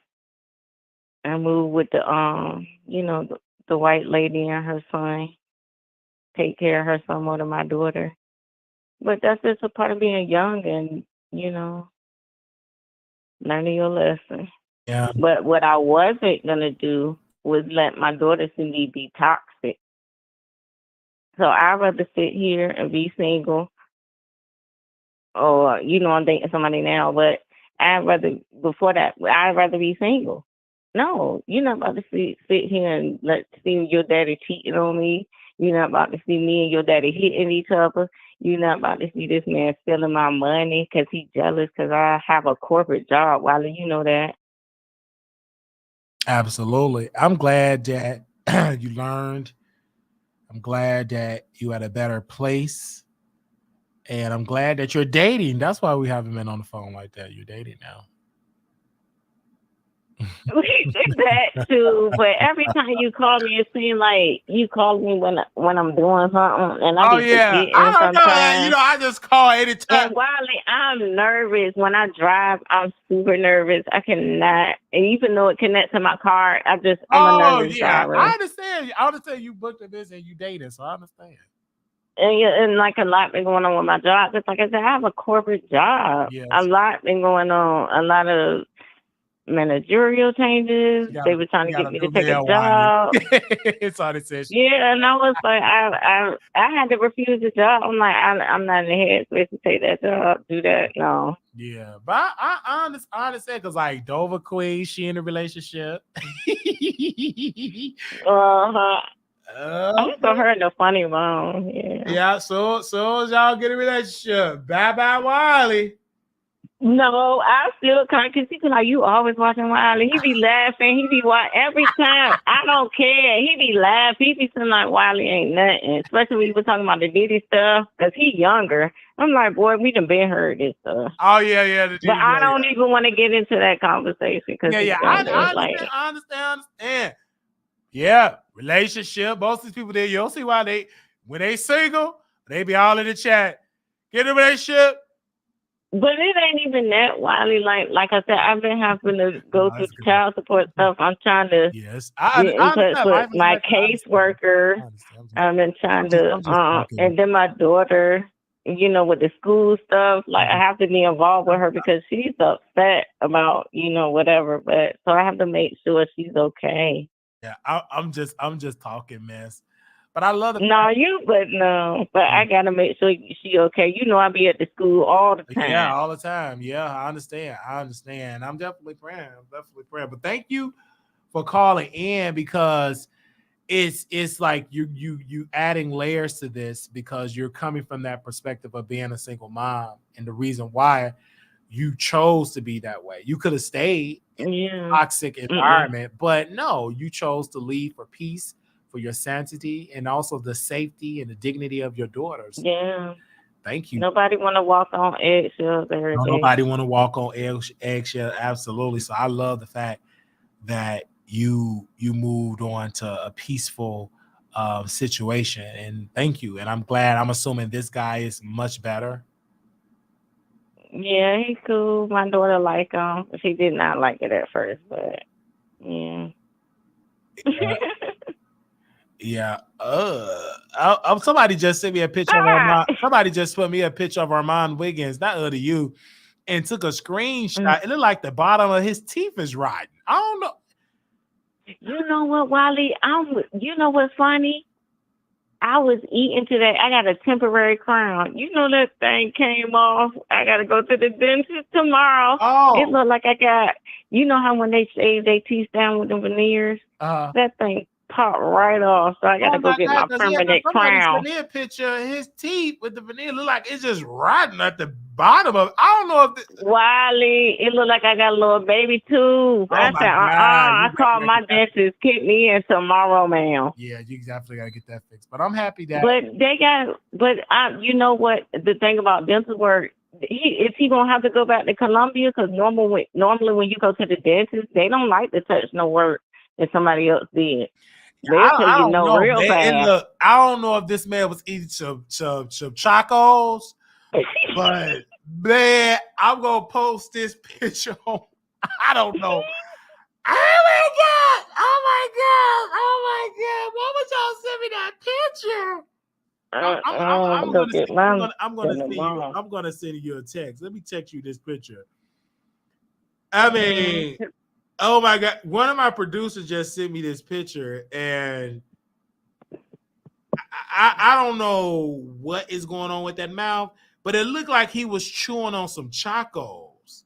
Oh my God! No, he probably was chewing because my daughter messed around and gave me a piece of candy. I chewed it on that temporary crown. That crown came right off. Now I got a little baby tooth. I called the dentist so fast. Okay, I'm gonna send it to you. I don't know because I'm not a person that I'm not a. Hold on, y'all. I'm gonna send it to you so you can see that I just texted to you.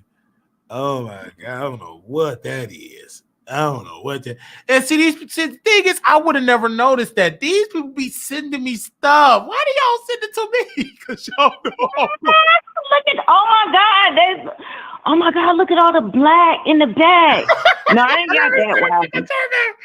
I'm like, No, that look like straight cavities. No, I'm gonna tell you what he did because I do work in healthcare, y'all. He got that first row right there, Wiley. What's that, like the first 8 teeth? but not everything. And then the back, that's all his old teeth, and they need to I'm sorry, Wiley, they need to get filled because they cavities. Oh, He need at least 10 fillings from what I see. He need to get him some dental insurance over here to fill the back of them teeth. Look at that. Oh my God, how was he even eating? I swear to God, when he eat, he cannot chew ice. But I know when he drink anything cold, them teeth is done in the back. That's why you be having all them toothaches. Yes, look at Wiley. Look at that. I'm looking 1, 2, 3, 4, 5. It looks like he might be missing a whole tooth back there. I know he needed. I'm posting it in members only so the members get to see it. Yeah, oh my God. Why, Armon? It looked like he got a whole denture plate in the front. This is horrible. I just posted it in members only. Wiley, and then why do the fake teeth, why are they so thin? Wiley, I'm not playing with you. Because someone sent me this screenshot. And if you want to see the picture, you can cash out me your number, $5, and I'll see you the picture. But the members, y'all get to see it because y'all already a member. See how the front teeth, they're just going, and it's just like a bridge, but it's like the back has no. It's like y'all got to see the picture because it's just like a white bridge connecting to these bad teeth. Oh my God! Because a producer just sent me that, and I'm lost for words. I'm lost for words because you know he had to go out of the country to do that. Nobody in America would do that. Wiley, them teeth are thin. And the fake teeth are thin. Get the cavities and get all that stuff, fillings and stuff first before the veneers? Why not do that first? It takes a lot of money. Like I got, but he said he rich. He said he rich. He said he got Prada, Gucci. He said I'm a slewfoot. What did he call me? Someone did screenshot. I mean, they did type it again. this is the preview. Somebody said I'm a slew foot. What did he call me? He said, well, he rich enough to do that, but he not rich Slewfoot. enough to buy American teeth. Right. He called me a slew foot weirdo. That's what he called Didn't me. he get that from Storm? With Didn't he get that them from Storm? raggedy. I'm just saying, like, but why wouldn't you get that work done first before the veneers? Like, that's like exactly. Yeah. But this what I'm saying. Don't give me them little thin paper. They don't look a fingernail. That's how thin they are. And then the back of his teeth so thick. If you That's want why to see he the always picture, got a toothache. if you want to see the picture, cash at me, $Marquise Waller 28. Put your number in the memo, and I will send it. Or you can Zelle your number, and I will send you the picture for $5. Members, y'all already got it because I already posted for the members. A good dentist will address the cavities. Literally, they're so thin. No wonder they're breaking. And I wonder if Toxic K is the same way too. That's y'all always got something wrong with y'all too. And you Americans, yeah, they're gonna charge you what they're supposed to. Y'all going over there getting them thin teeth. Yikes. But go ahead, let me let somebody call in. Yeah, that's it. Baby, my chicken is on. I'm tired of your chicken. When I got out, right, when I get a wife, okay, you in a relationship now, so you can't be miserable. You already taken by a young man. Don't do that. Don't do that. So, but my thing is, I was glad that I took a nap because I came home and I got off work, whatever, and I had said, let me go ahead and take a nap and prepare for the show because I was really, really tired because I work in like housekeeping and laundry and all of that. And people say, why are you doing that? I like to work in healthcare. I love my job. Sometimes I like being a CNA. Then I pick up shifts like on the weekend as a CNA. But I was tired because, baby, I'm working because I do my job. And I don't be on my phone. They said, well, you don't be on your phone. Like, when I'm at work, I'm at work. You can't be on your phone. You a CNA. What are you talking about? What'd you say? You can't be on your phone. You in healthcare. No. I don't like to use it as a distraction because I like to get my work done, baby. I'll be on my phone once I clock out. When I'm on the break, I get on. But I don't try to be on. I try to do my work. I try to do because when you get up out of there, that predominantly white, and you just the only black man that is there. I'm the only black man that is working. The only black, other than the guy in the kitchen.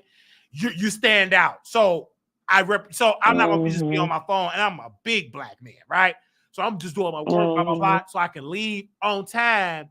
You know what I mean? So I can leave on time. Yeah. I don't want to be distracted because when you get on the phone, you get really, really distracted, and you don't want to do your work because you get distracted on Instagram, Facebook. So when I go on my break, I go up on there, talk a little my list for about 10 minutes, eat my stuff, and then go back and do my work so the people can get their laundry. And then the people was like, oh, I see people getting their laundry. Whatever job I do, I try to do my best.